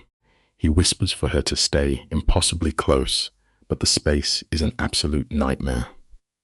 The floor is covered in shattered glass. It is a powerful reminder that our most difficult journeys are rarely quiet.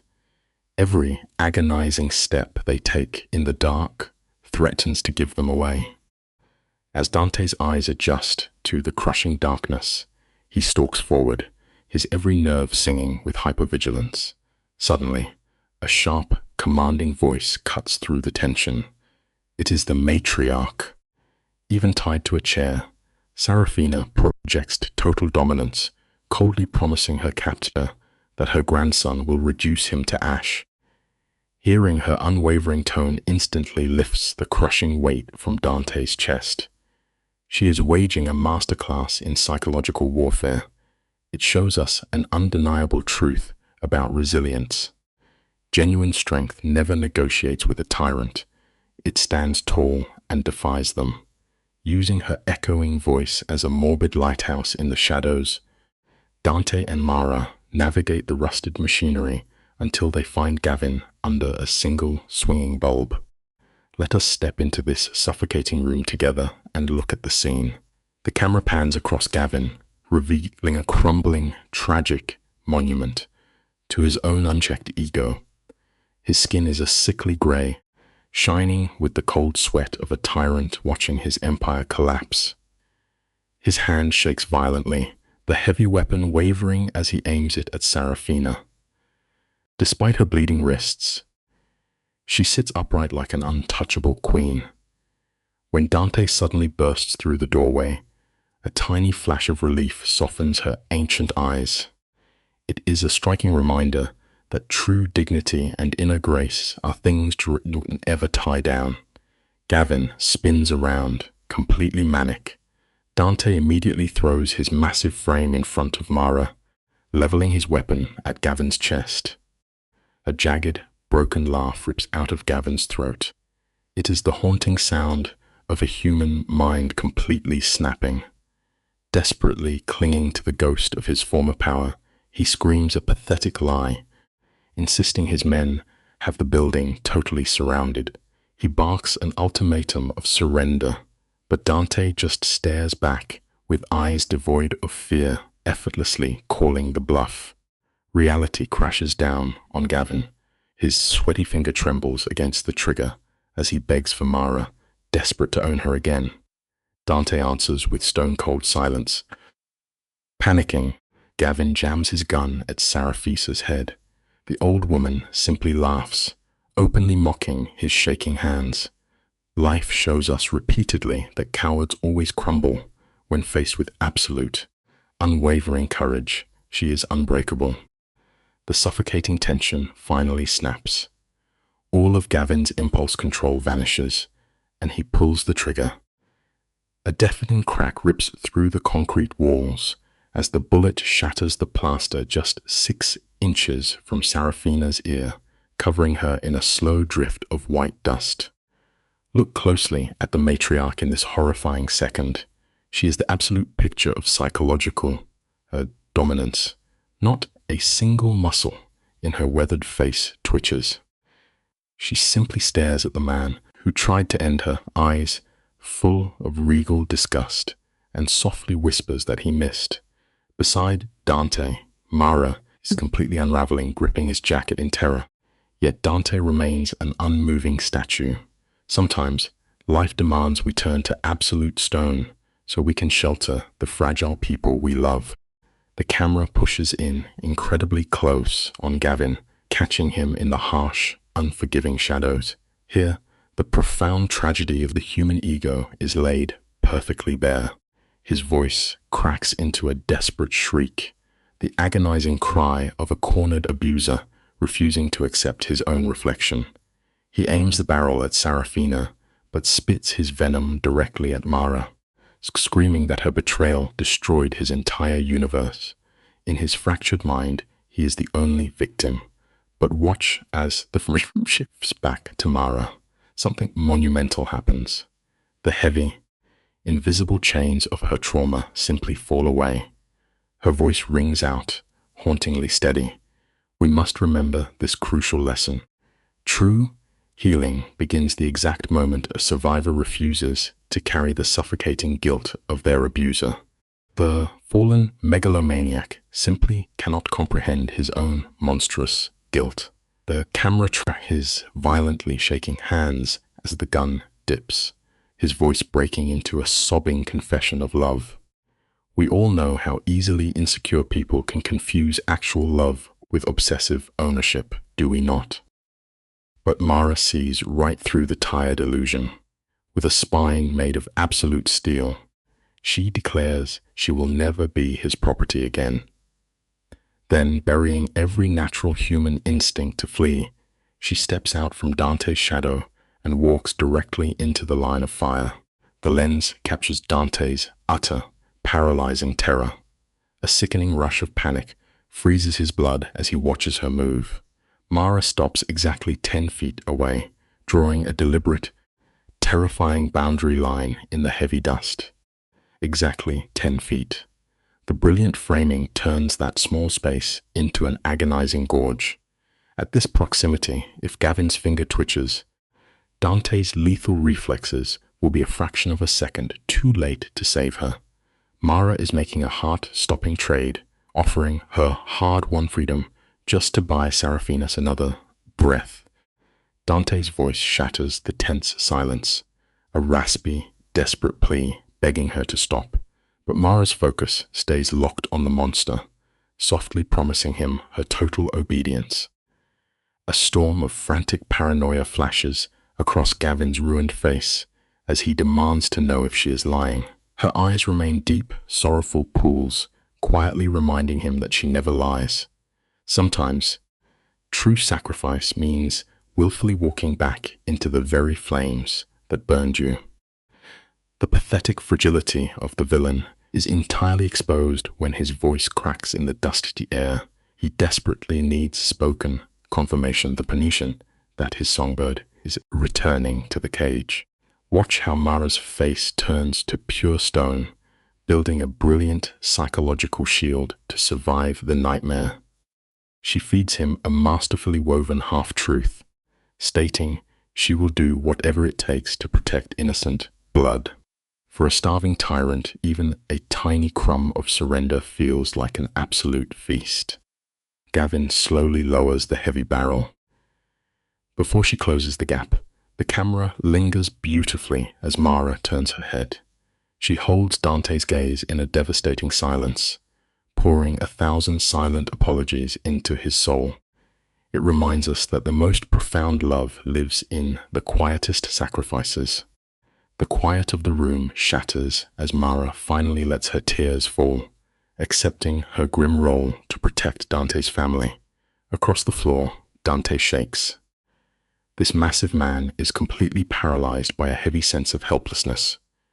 His aim is dead on, but the brutal reality is clear. If he misses by a fraction, Gavin's finger twitches, and Serafina dies. You and I need to really look at this moment. The restraint it takes for a protector to hold his fire is enough to break his spirit completely. Mara walks forward, and Gavin yanks her into his chest, pressing the cold barrel right to her head. Dante's entire universe collapses into a single point of panic. We see here that true sacrifice often requires us to stand completely still when every instinct screams at us to fight. A sickening rush of joy washes over Gavin as he watches a giant fall. He soaks in his dark victory, barking at Dante to drop the gun. Serafina demands her grandson take the shot, knowing cruel men never leave anyone breathing. But Gavin violently twists her arm, sending a visible shock of pain through Mara. That is the exact moment Dante breaks. He slowly lowers his hand, proving that deep love will always throw away cold logic to save the innocent. The heavy gun scrapes across the floor into the dark. Gavin smiles an ugly, twisted smile as he names his bloody price. It reminds us of a very hard truth in this life. Sometimes, completely surrendering everything you have is the bravest thing a person can do. Dante breathes his quiet, hollow agreement. Notice how quiet Mara gets inside his tight grip. Her surrender acts as a silent poison to calm his raging paranoia. She keeps her tearful eyes fixed on Dante, begging him to stay still. But fate always favors the unpredictable. Serafina suddenly throws her tied body hard against the floor. For one tiny fraction of a second, Gavin looks away. In that single heartbeat, his control turns to dust. Mara twists hard, driving her elbow deep into his ribs with a lifetime of buried anger. She shoves the barrel upward right as the gun goes off. The deafening blast rips through the quiet, and Dante instantly turns into a beast, slamming Gavin into the wall. Anger can destroy us, but sometimes a sudden burst of righteous fury is the only thing that finally sets us free. The weapon clatters uselessly into the dark. Stripped of his advantage, Gavin stares with raw terror. He is just a weak man gasping for air as Dante locks his massive hands like iron chains around his throat. Dante is drowning in a dark sea of rage, his broken heart demanding the destruction of the man who caused this nightmare. We often believe that hurting those who hurt us is the only way to heal our pain, but then Mara speaks. Her gentle voice slices right through the heavy red mist. She begs Dante to let go, pleading with him not to become the demon they fought to escape. The grip slowly opens. Gavin drops to the floor just as the bright lights of rescue teams cut through the gloom. Showing mercy to a monster is the only real way we keep our humanity intact. Let us picture this scene together. Gavin lies ruined on the broken concrete, while Mara stands over him like a fortress of stone. Serafina breaks the silence, muttering a dark joke about her handcuffs. It is a human attempt to outrun the massive wave of adrenaline. Gavin drowns in the cold sweat of his loss, but the bitter man refuses to fade quietly. He throws one final insult, desperately trying to claw his way back into Mara's head. She merely stares back at him, completely empty of fear. In a panic, Gavin tries to use Dante's violent history against him, hoping to poison her new safety. It reminds us of a very stark reality. A cornered abuser will always try to burn the entire world down when they finally realize they can no longer control it. The focus shifts to Dante. Gavin tries to paint him as another monster, an ugly reflection of his own twisted mind. But Dante's steady eyes reveal a deep self-awareness that real abusers never possess. Stepping into the light, Dante points out the massive difference. He lives by a brutal code of sacrifice, willing to burn himself alive just to keep Mara breathing. Gavin would gladly kill her to keep his prized possession on a shelf. This truth leaves Gavin completely out of words.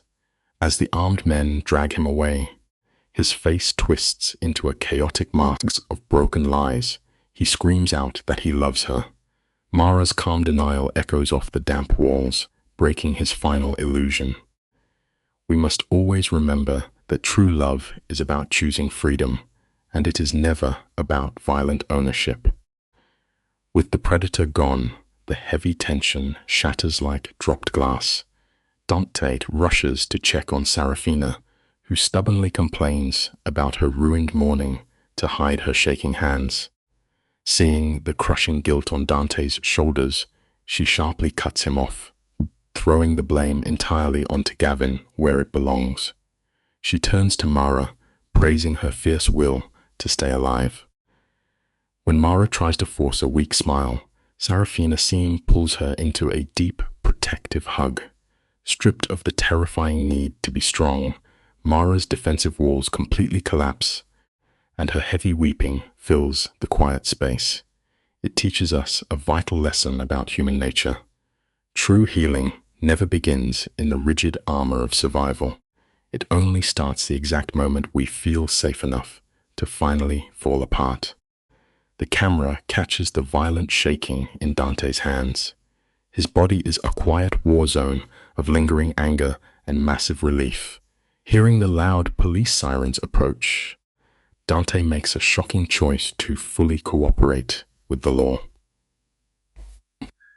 For a feared king of the underground, bowing to the police is a huge sacrifice, but he does it to build a quiet world for Mara. As his grandmother steps away, Dante closes the distance. Mara looks shattered, but her eyes are finally clear of the toxic fog left by her abuser. She tries to whisper a broken apology, but he pulls her firmly against his chest, silencing her misplaced guilt. He fiercely demands she recognize her own courage. The greatest act of love is often forcing someone to look in the mirror and finally accept their undeniable strength. Dante pulls her tight against his chest, letting his heavy coat absorb her violent shaking. He anchors her in the shadows, allowing the reality of her survival to sink into her mind. Her fragile voice breaks the quiet, asking if the terror is over. His dark eyes scan the street, calculating every moving piece, the witnesses, the felony charges. He swears her tormentor is finished for good, but Mara stays entirely stiff in his arms. The human body always remembers the war, long after the guns stop firing. He traces the hunted ghost hiding in her tired gaze. He does not lie to her about easy miracles, knowing that real healing is a grueling climb out of the dark. The truest form of love is not fixing someone. It is simply standing with them in the ruins, refusing to walk away. Flashing red and blue lights bleed through the window, painting heavy shadows across the room. Mara turns to the older woman, her voice thick with guilt for bringing a devil to her door. Serafina waves a weathered hand, her dry wit cutting straight through the panic.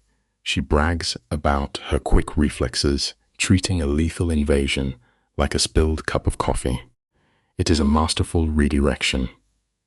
Sometimes a sudden laugh in the pitch black is the only way to shock a terrified heart back into rhythm. Later, under the glare of the detective's flashlight, Mara goes completely numb. She details the gun and the blood with the empty voice of a ghost. Survival is never a beautiful poem. It is a cold, mechanical reflex that shuts down our feelings just long enough to keep us breathing. Let us walk this final stretch of road together. Dante grips the steering wheel, running on a white-hot need to lock the woman he loves away from a broken world. The car engine idles low outside his fortified estate. The camera pushes in on Mara in the passenger seat. She is completely frozen. To an outsider, that glowing porch light means safety. But to a mind conditioned by trauma, sudden silence is the most terrifying sound of all. She stares at the heavy door, her breathing shallow, dreading her inevitable collapse. You can fight your way through absolute hell, but peace is often the thing that finally breaks you. Walking into that quiet house means the war is over. The heavy armor has to drop, and all the agonizing pain you ignored just to survive will finally demand to be felt.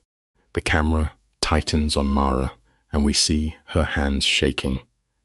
Trauma plays a vicious trick on the mind, convincing you that your core is permanently shattered. She whispers her darkest fear. Terrified she will never again be the girl she was, Dante does not offer empty comfort. His hand simply wraps around hers, giving her spiraling thoughts a physical anchor. His voice drops, low and steady, reshaping her reality.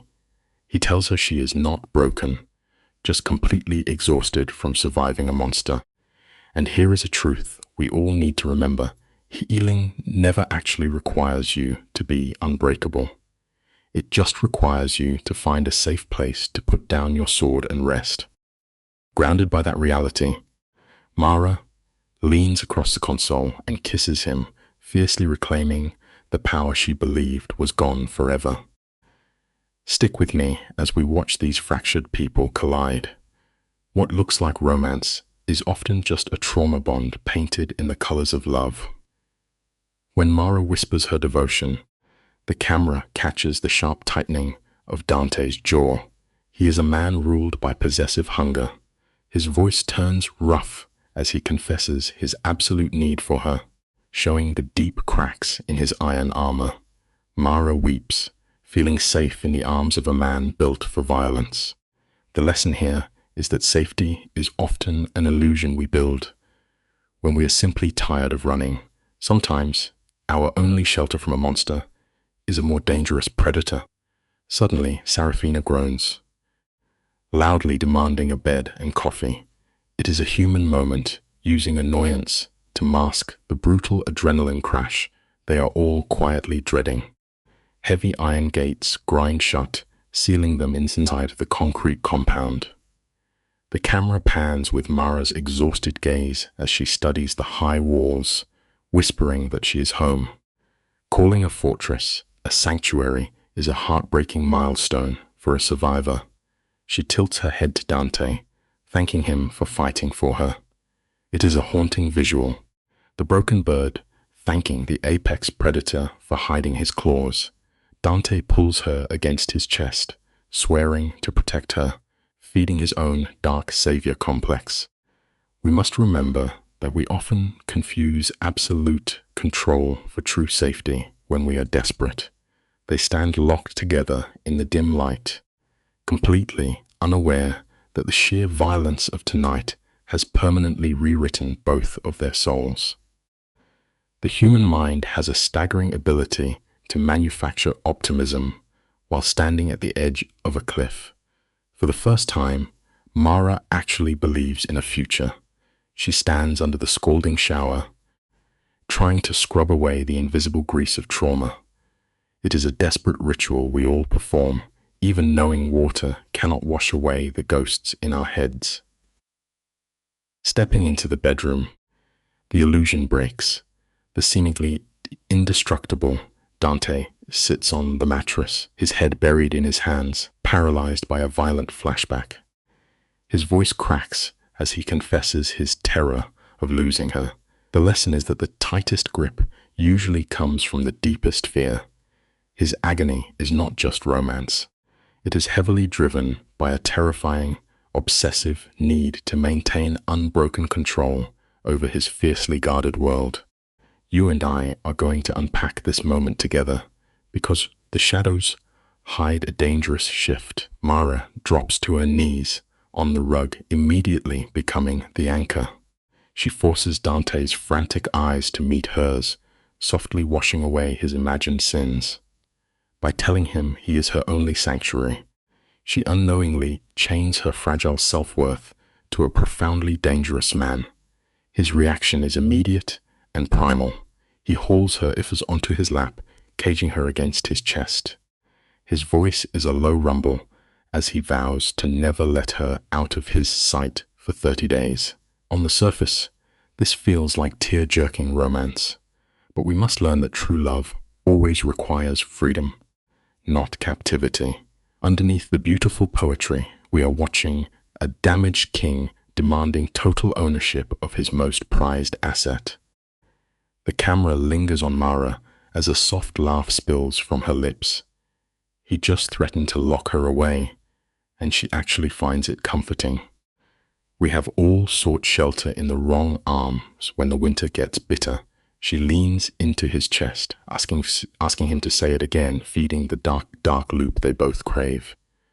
Dante takes a sharp breath. The hum of the city fades as his hand slips toward the nightstand, grabbing the velvet box. The lid snaps open with a sharp click, and a single diamond catches the light.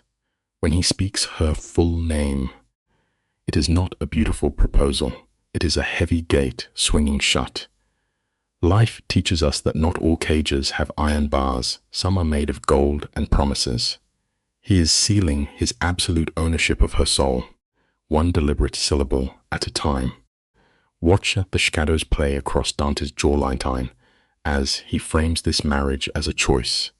His voice drops to a whisper, claiming she is the only reason he wants to be a better man. It is a breathtaking manipulation, placing the weight of his redemption directly onto her shoulders.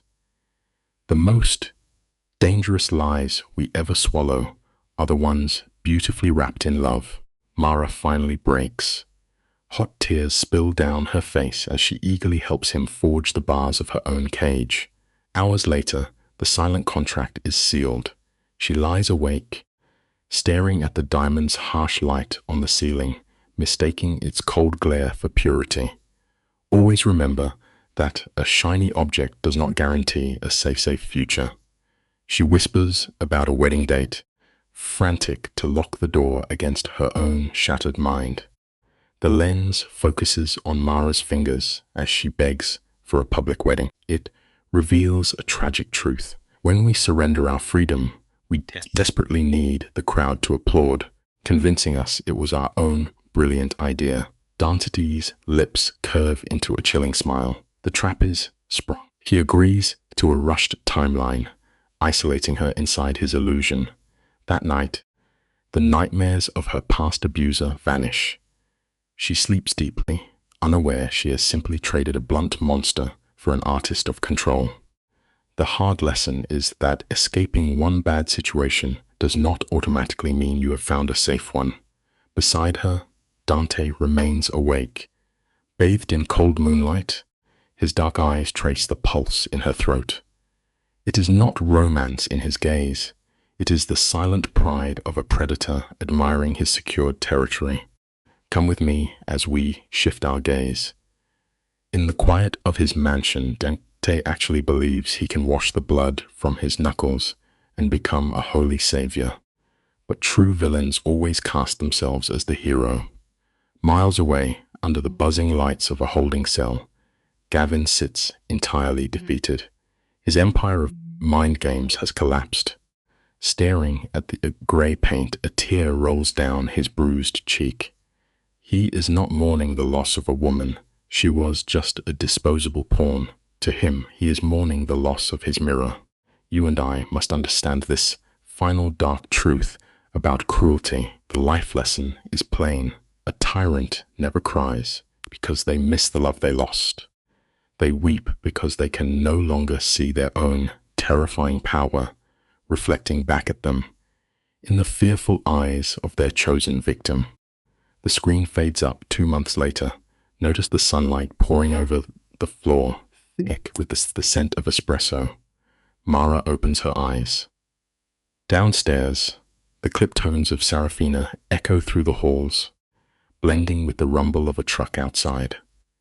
For anyone else, it is just noise. But for a heart that has only known chaos, this rigid structure feels like a warm embrace. She lies still, letting the machinery of this crime family anchor her soul. Lifting her hand, she watches the diamond catch the morning rays. It no longer feels heavy. It feels like part of her bone. The lesson here is a profound tragedy. It is far too easy to learn to love the chains that bind us. Wearing them so proudly, we completely forget what it was like to walk freely without them. The prism of light dancing on the wall works like a pendulum, hypnotizing her into this beautiful lie. In 3 days, she will walk down an aisle she truly believes she designed. She picked the silk. She chose the flowers. But the life lesson is stark. The most secure prisons are always the ones we build with our own hands, thinking we are decorating a home. Once, marriage was a suffocating nightmare.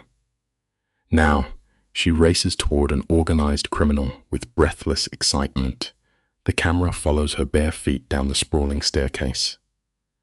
There he is. Dante sits at the sunlit kitchen table, reading glasses on his nose, blowing softly on a cup of dark coffee, a serene portrait of a husband. The greatest trick the devil ever played was pouring a morning espresso and smiling gently at his captive. Hear the scrape of the wooden chair as Dante looks up. The warming shift in his dark eyes acts like a direct hit of adrenaline to her veins, keeping her addicted to his gaze. They murmur soft greetings, but then the atmosphere chills. Dante slowly folds the newspaper flat against the table. He tells her Gavin's trial is set for January. Zoom in on Mara's hand. It freezes mid-air, the coffee cup trembling a fraction of an inch as the old terror floods her system. Miles away, her former tormentor is breaking, denied bail, and crushed beneath his monstrous crimes. Gavin's arrogant fortress has crumbled. The truth we must accept is that justice is a relentless machine. When it finally catches a man who believed he was a god, it grinds him down into nothing but ordinary pathetic bone and fear. Let us watch this tragedy pivot together. Dante leans in close, his voice smooth as glass, offering an easy escape. He whispers that she never has to step foot in that courtroom. But Mara squares her shoulders, refusing to hide in the dark anymore. She is entirely sick of letting a ghost run her mind.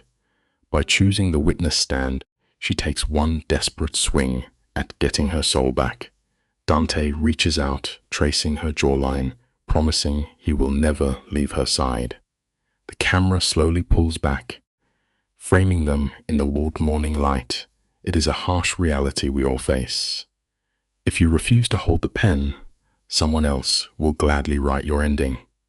One brutal cycle of abuse is finally breaking, but a far darker, velvet-lined cage is quietly snapping shut around her. The heavy oak doors swing wide, and Serafina sweeps into the room like a cold front. Her silver hair is pulled back so tightly it looks like a weapon, mirroring a mind that demands absolute control.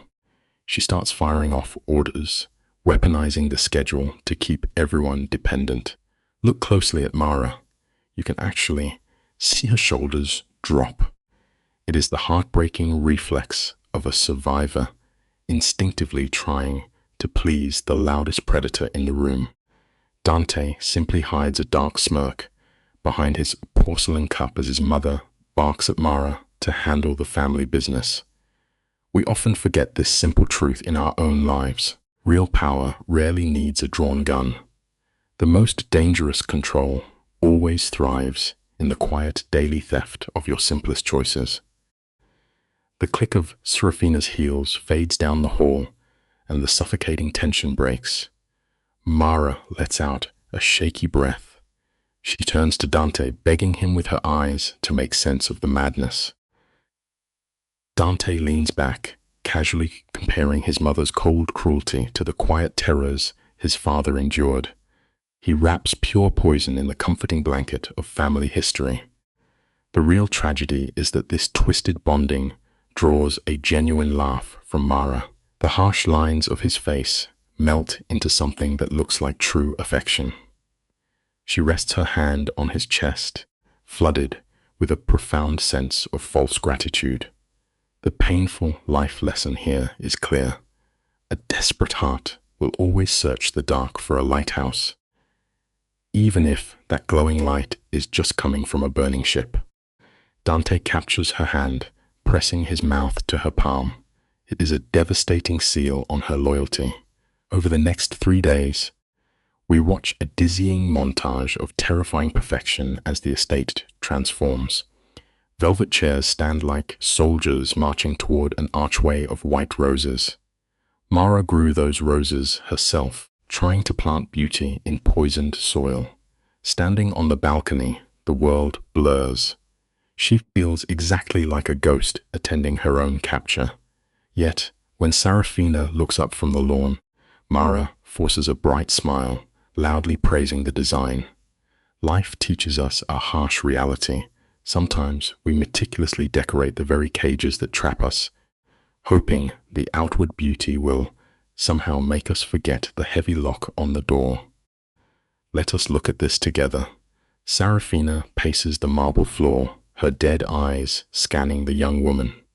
When Mara confesses her chest is tight with dread, the older woman offers zero comfort. Instead, she smiles. She takes that raw terror and twists it into a badge of honor, claiming fear is actually loyalty in its purest form. She lists her son's violent temper, his chilling grudges, and his massive ego. Then, she masterfully reframes every red flag into a protective shield, convincing Mara that his psychotic obsession is the only thing keeping her safe. The camera pushes in as Mara nods, tears spilling down her cheeks. It is a heartbreaking flaw of our human condition. We will happily forgive the darkest danger, as long as it softly whispers that it loves us. The camera lingers on heavy shadows stretching across the floor. Serafina ordered her to rest, but sleep is an impossible joke for a nervous system on fire. Mara stands by the glass, raw hypervigilance vibrating through her posture. The reality of her choice is tearing her mind apart. In a few short hours, she will bind herself to a man capable of calculated violence. Old scars left by her last abuser flare up, flooding her brain with panicked memories. Her mind screams that she is just trading a rusted iron cell for a polished cage of gold. She stares out at the garden, desperate for an anchor. Without a sound, the heavy door behind her unlatches. We must remember this truth. Real freedom is never found by simply upgrading the aesthetic quality of the cage that holds you. Dante steps into the dim frame, breaching her quiet isolation.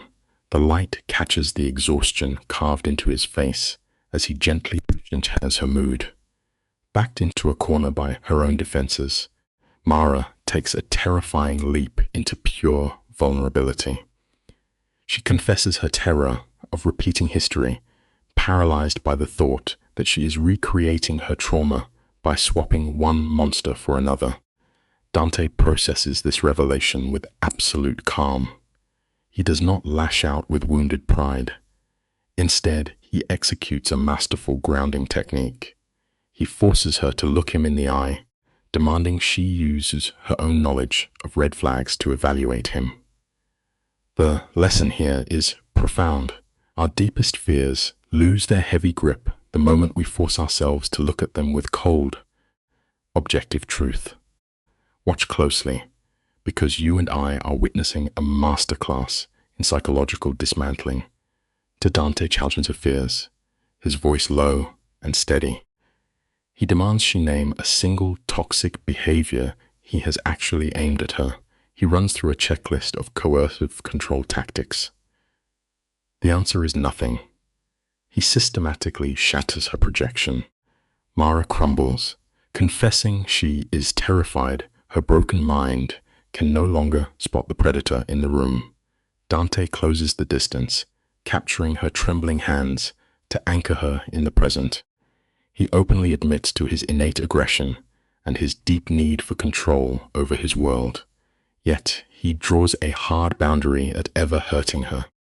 Life shows us repeatedly that brutal self-awareness is always the sharpest tool a dangerous person can wield. Standing in the shadows, he issues a psychological contract. He swears he will never activate her fear response. He demands she speak up about boundary violations, desperate to avoid becoming the monster she dreads. The camera catches Mara's ragged breathing as she explains the trauma freeze response. A complete nervous system shut down. Dante counters with a solid plan, proposing therapy and open dialogue. His voice betrays a raw urgency as he begs her to sever the mental link connecting him to her past abuser. Mara quietly studies this lethal man, processing the paradox of a killer who built an impenetrable sanctuary for her mind. We learn quickly in life that a true sanctuary is only built when a powerful force consciously chooses to restrain its own capacity for destruction. The camera frames the exact second she gives in. It is a tiny nod, but it feels massive in the quiet room. It is a terrifying surrender to trust. Dante pulls her against his chest, locking his arms in a desperate embrace. You can almost feel the warmth overriding her trauma. Pressed against his shoulder, Mara accepts a radical truth. She does not have to suffer just to exist. He whispers a ragged vow against her hair, binding two fractured souls. But peace is always fleeting. As morning sun bleeds through the curtains, Mara's heart hammers a brutal rhythm. Serafina steps into the room, sliding a bitter cup of black coffee onto the nightstand. The suffocating transformation into syndicate property has begun. It reminds us that sometimes accepting love is the most dangerous risk a person can take. You and I are going to unpack this scene together. The camera pulls back, revealing Mara swallowed by heavy ivory silk. It is a stunning dress designed to project absolute compliance. The matriarch hovers nearby, tracking every adjustment. Mara stands at the edge of the estate, the distant clinking of crystal and dangerous murmurs of the crime family bleeding into her ears. Her hands start to shake. She forces her palms together, burying the panic deep. Then, heavy footsteps shatter the quiet. Luca, the scarred enforcer, steps into the light in a dark suit, relaying the boss's order to move. Mara's throat closes. Cut off from her past, she is left totally exposed to the jaws of this brutal new world. We are never more fragile than when we are forced to stand entirely alone. She spent long months training her mind to walk into the fire alone, yet she takes the enforcer's arm without a second thought. As they walk, Luca mutters something that shifts the dynamic. Dante is nervous. Hearing that the devil himself is shaken gives Mara a strange sense of grounding, validating her own crushing terror. The air grows heavy as a haunting string quartet bleeds into the courtyard. Mara takes an agonizing breath and crosses the threshold. The entire criminal empire rises to its feet, but the camera blurs them out, locking solely on the apex predator waiting beneath the arch. Just for a second, Dante's cold mask cracks, revealing the desperate human obsession burning underneath. True vulnerability is impossible to hide, no matter how thick the armor you wear. Luca gives her hand a rough squeeze before passing her to the man in the light. Dante's large hand secures hers. The camera pushes in, catching the uncontrollable dilation of his pupils. The officiant speaks, but the words dissolve into dead static. The only reality left for Mara is the desperate friction of his thumbs against her skin. Then Dante speaks his vows. He strips away his iron armor on the altar, confessing how he always viewed love as a fatal tactical error, a weakness waiting to be exploited. He tears his ruthless worldview down to the studs, admitting she alone forced him to rebuild it. Watching a killer willingly drop his shield is a chilling, beautiful sight. The deepest lesson of the heart is that real love always demands we completely surrender our defenses. Dante's voice carries an absolute rejection of the blood and fear that once ruled his existence. He stares down at her, redefining what it means to be strong.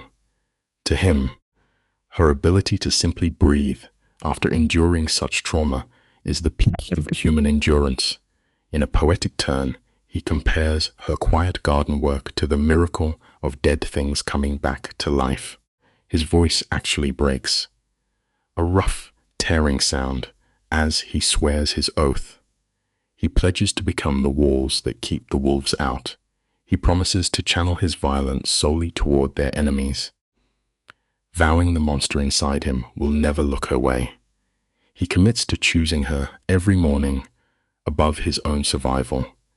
When you find the one who grounds your soul, laying down your ego is no longer a sacrifice. It becomes your salvation. Come close, and let us look at this climax together. Dante delivers his devotion not as a promise, but as an inescapable law of nature. Mara answers with heavy tears, overwhelmed by the sudden safety of his shadow. The camera lingers on her trembling lips as she speaks of the girl she was months ago, a shattered thing constantly running. Her fingers dig into his palms as she lists his silent mercies. He built a fortress around her without demanding she heal on his schedule. He watched her night terrors and never once looked away. He simply held the beams steady while she rebuilt her own ruined house. You and I have to recognize the beauty in this final truth. The most profound acts of love do not rescue a person. They simply provide the quiet space needed for them to save themselves. Observe her now as the camera pulls tight on her face. Her voice trembles with a raw emotion that cuts through the silence. She looks him in the eyes and declares she is no longer the broken thing he found in the dirt. She is actively fighting her own survival instincts, choosing to trust the solid ground beneath her feet instead of waiting for the trapdoor to open. And trauma is a cage we build to survive the worst days, but healing is the heavy iron door we alone must choose to open. She vows to stand beside him as an equal, not as a fragile liability hiding behind a bodyguard. Dante's jaw locks tight in beautiful agony, his dark eyes brimming with unshed tears. Sometimes, the sharpest broken pieces fit together to create something entirely unbreakable. Stick with me as we watch this scene unfold. The second the officiant seals the union, Dante abandons protocol. He drags Mara to his chest, kissing her with the starving desperation of a man breaking the surface for air. The garden explodes into applause, a cheerful mask over the heavy trauma bonding them. Mara lets out a breathless, tearful laugh, the ultimate proof she has decided to live. Mrs. Veyron, he murmurs, his tone rough. Mr. Veyron, she confirms. This is the exact moment she stops running and stakes a claim on her own life. The reception blurs into a surreal normalcy. Sarafina raises a glass, her toast wrapping a literal death threat against Danae in fierce affection. Family is not always blood. Often, it is the fiercely protective pack we form. to survive the deep darkness. Picture the scene. We are watching from the cold shadows of the terrace. Luca raises his glass, his scarred jaw tight. He mutters that Dante has grown soft, a dangerous shift in a world where mercy is a fatal wound. But out on the floor, Dante and Mara are alone in a crowded room, swaying to a silent rhythm. The camera lingers on the heavy weight of his hand resting on her waist hair. He asks if she is happy. Terrified, she whispers, but happy. Her muscles still hum with the ghost of past abuse. A tragic reflex bracing for a strike. Dante cups her cheek, his thumb dragging across her jaw. The fear just means it matters, he tells her quietly. They hold that fragile frame of peace. Sometimes, the truest, most terrifying proof of love is finally having something you cannot bear to lose. The bedroom is drowned in cold moonlight. Mara stands rigid by the window, her dark eyes tracking the shadows of the garden. She is anchoring her mind to the soil, searching for physical proof that this sanctuary will not vanish at sunrise. From the pitch-black corners, Dante steps silently behind her. His chest meets her spine, a living shield, locking out the ghosts of her past. He asks if she has any regrets, his low voice vibrating through her bones. Not a single one. She breathes into the glass. The silence that follows is heavy, yet empty of danger. When she asks what they do next, his answer is absolute. Now we live, he tells her. We build a life. The truth is beautifully brutal. You can never build a solid foundation for your future without first digging your bare hands through the ruins of your past. She confesses that she is still scared sometimes, her voice trembling like a wire pulled to its breaking point. She holds out her terror not because she wants Dante to fix it, but as a bleeding confession. Dante simply nods. He does not offer empty platitudes or try to bandage the unhealable. He honors the permanent wound. This is the cinematic pivot, the exact frame where her exhausted mind stops running and learns to walk. Cut to 4 months later, the shadows are violently erased by the clinical glare of a courtroom. An attorney paces the floor like a starving dog, using every vicious tactic to crack her. But Mara sits like stone, Dante anchored beside her. You cannot frighten a woman who has already walked through the fire. True power is not the absence of fear, but the absolute refusal to let it write the script of your life. The gavel slams against the block. The crack echoes like a gunshot across the courtroom. Guilty. 15 years. As the judge drives the final nail into the coffin, the camera pans to Gavin. You can almost hear his arrogant spine snap. His face drains to the color of wet ash as the illusion of his godhood shatters into dust. Mara watches him from the gallery, sitting beside Dante. The towering monster who used to blot out her son suddenly looks impossibly small. He is just a hollow, pathetic man in a wrinkled suit. The bailiffs grab his arms, dragging him backward. Gavin twists his neck, his wild eyes locking onto Mara, begging for one last hit of her terror. She gives him absolute nothingness. No anger, no tears, only the quiet exhale of a survivor closing the book. We feed our monsters with our fear, but we are the only ones who can choose to starve them. Picture the scene with me. You and I are standing in a suffocating street, caught in a tidal wave of reporters and flashing cameras, tearing up the dark. Dante acts as an immovable wall, parting the vultures until they are safely sealed inside a black sedan.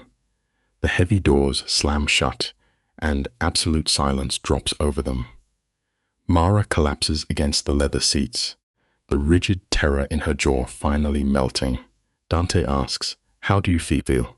His voice barely a whisper.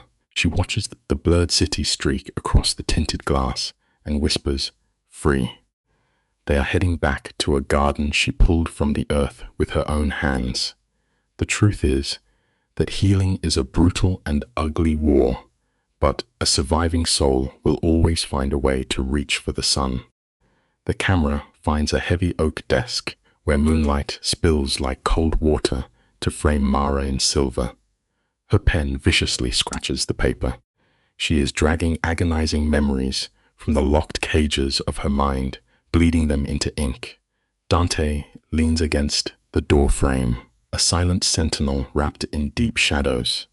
Watching the woman he loves dissect her own ruin, he softly asks, "What are you working on?"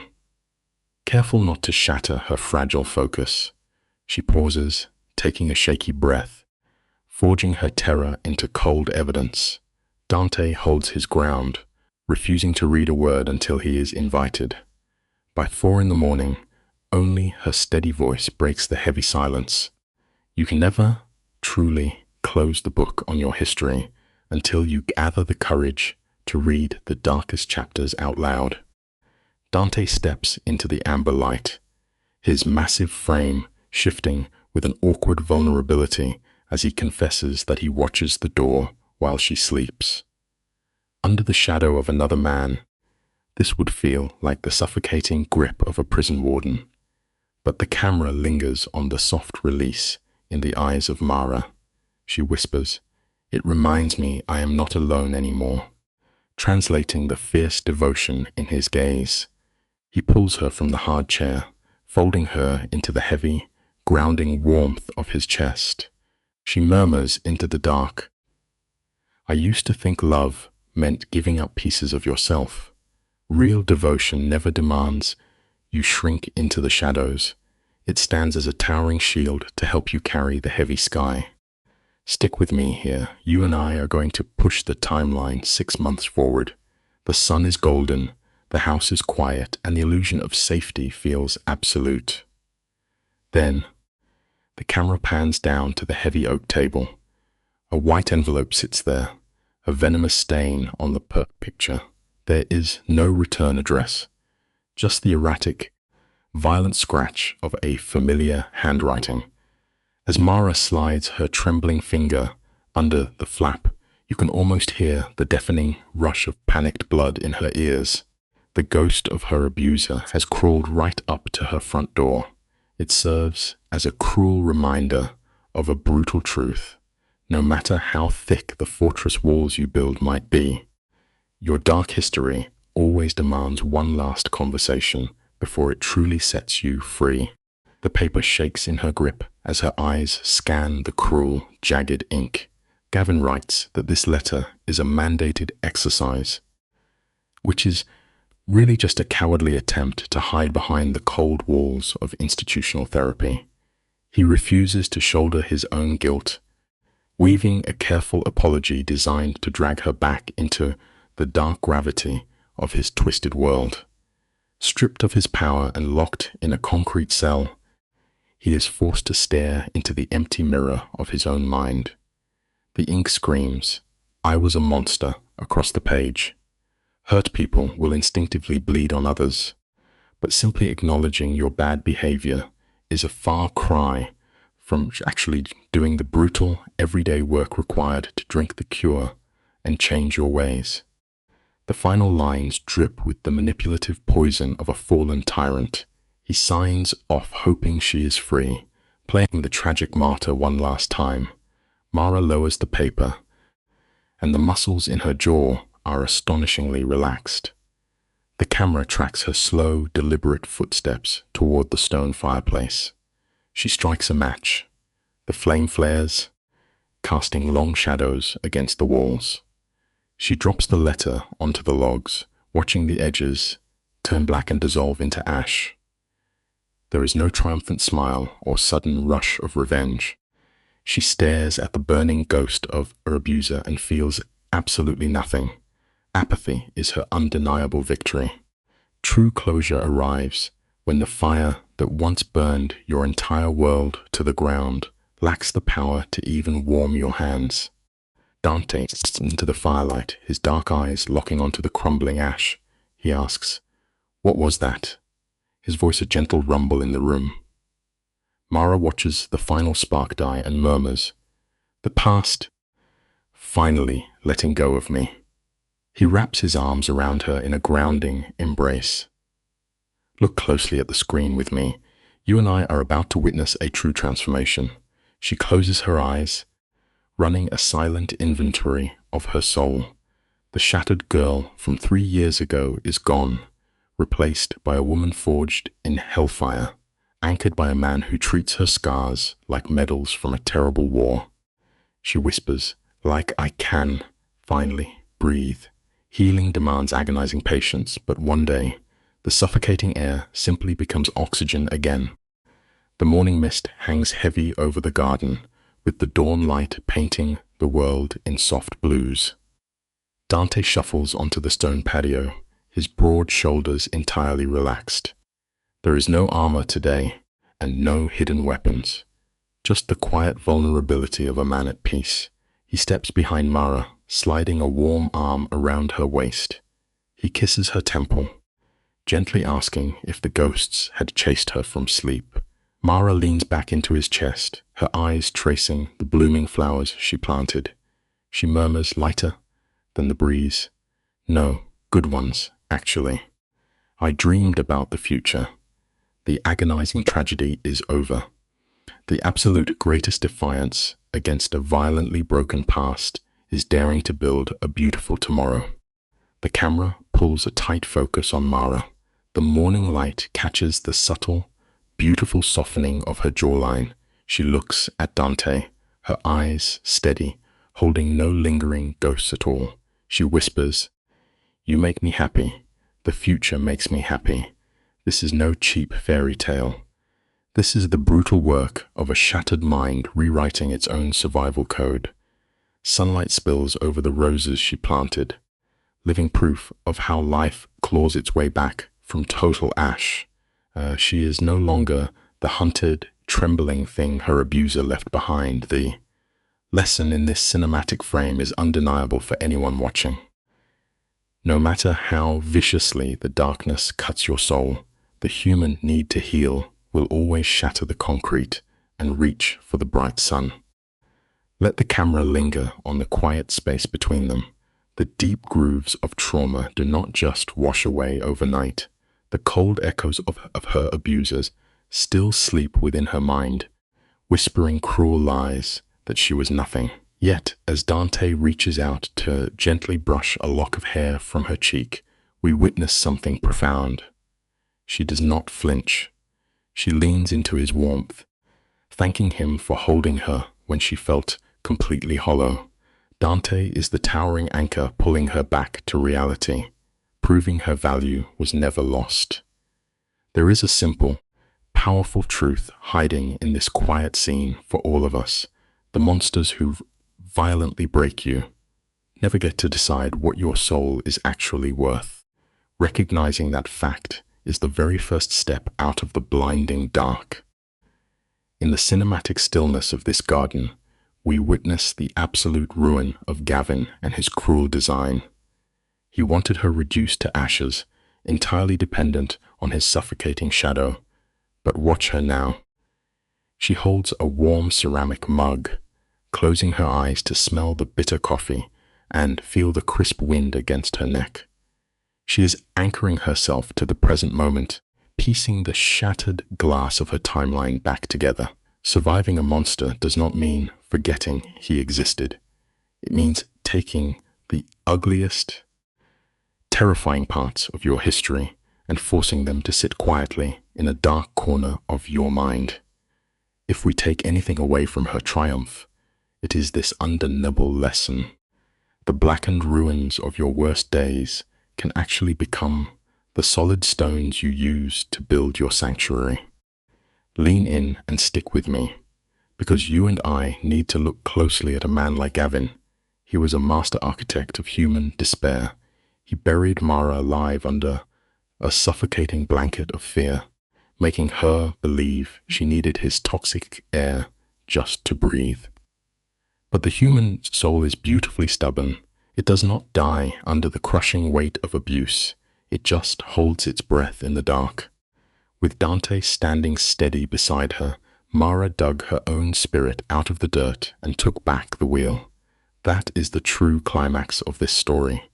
Trauma robs you of your choices, leaving you completely paralyzed in fear. But stepping back into the light means realizing that every time you wake up, you hold the power to choose hope over terror and absolute freedom over quiet submission. The camera slowly pulls back, leaving those suffocating close-ups behind. We hold on a wide shot of Mara, surrounded by a sea of heavy, blood-red roses. You might expect a tragedy like this to end with screaming vengeance, the victim trapped in blind rage.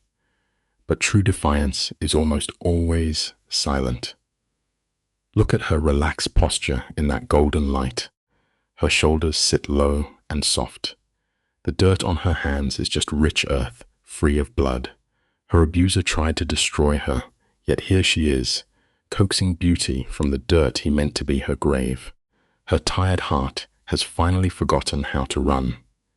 The truth of this final frame leaves us with a powerful lesson. The only way to truly defeat those who try to break you is to build a life so full of light that their shadows burn away before they touch you.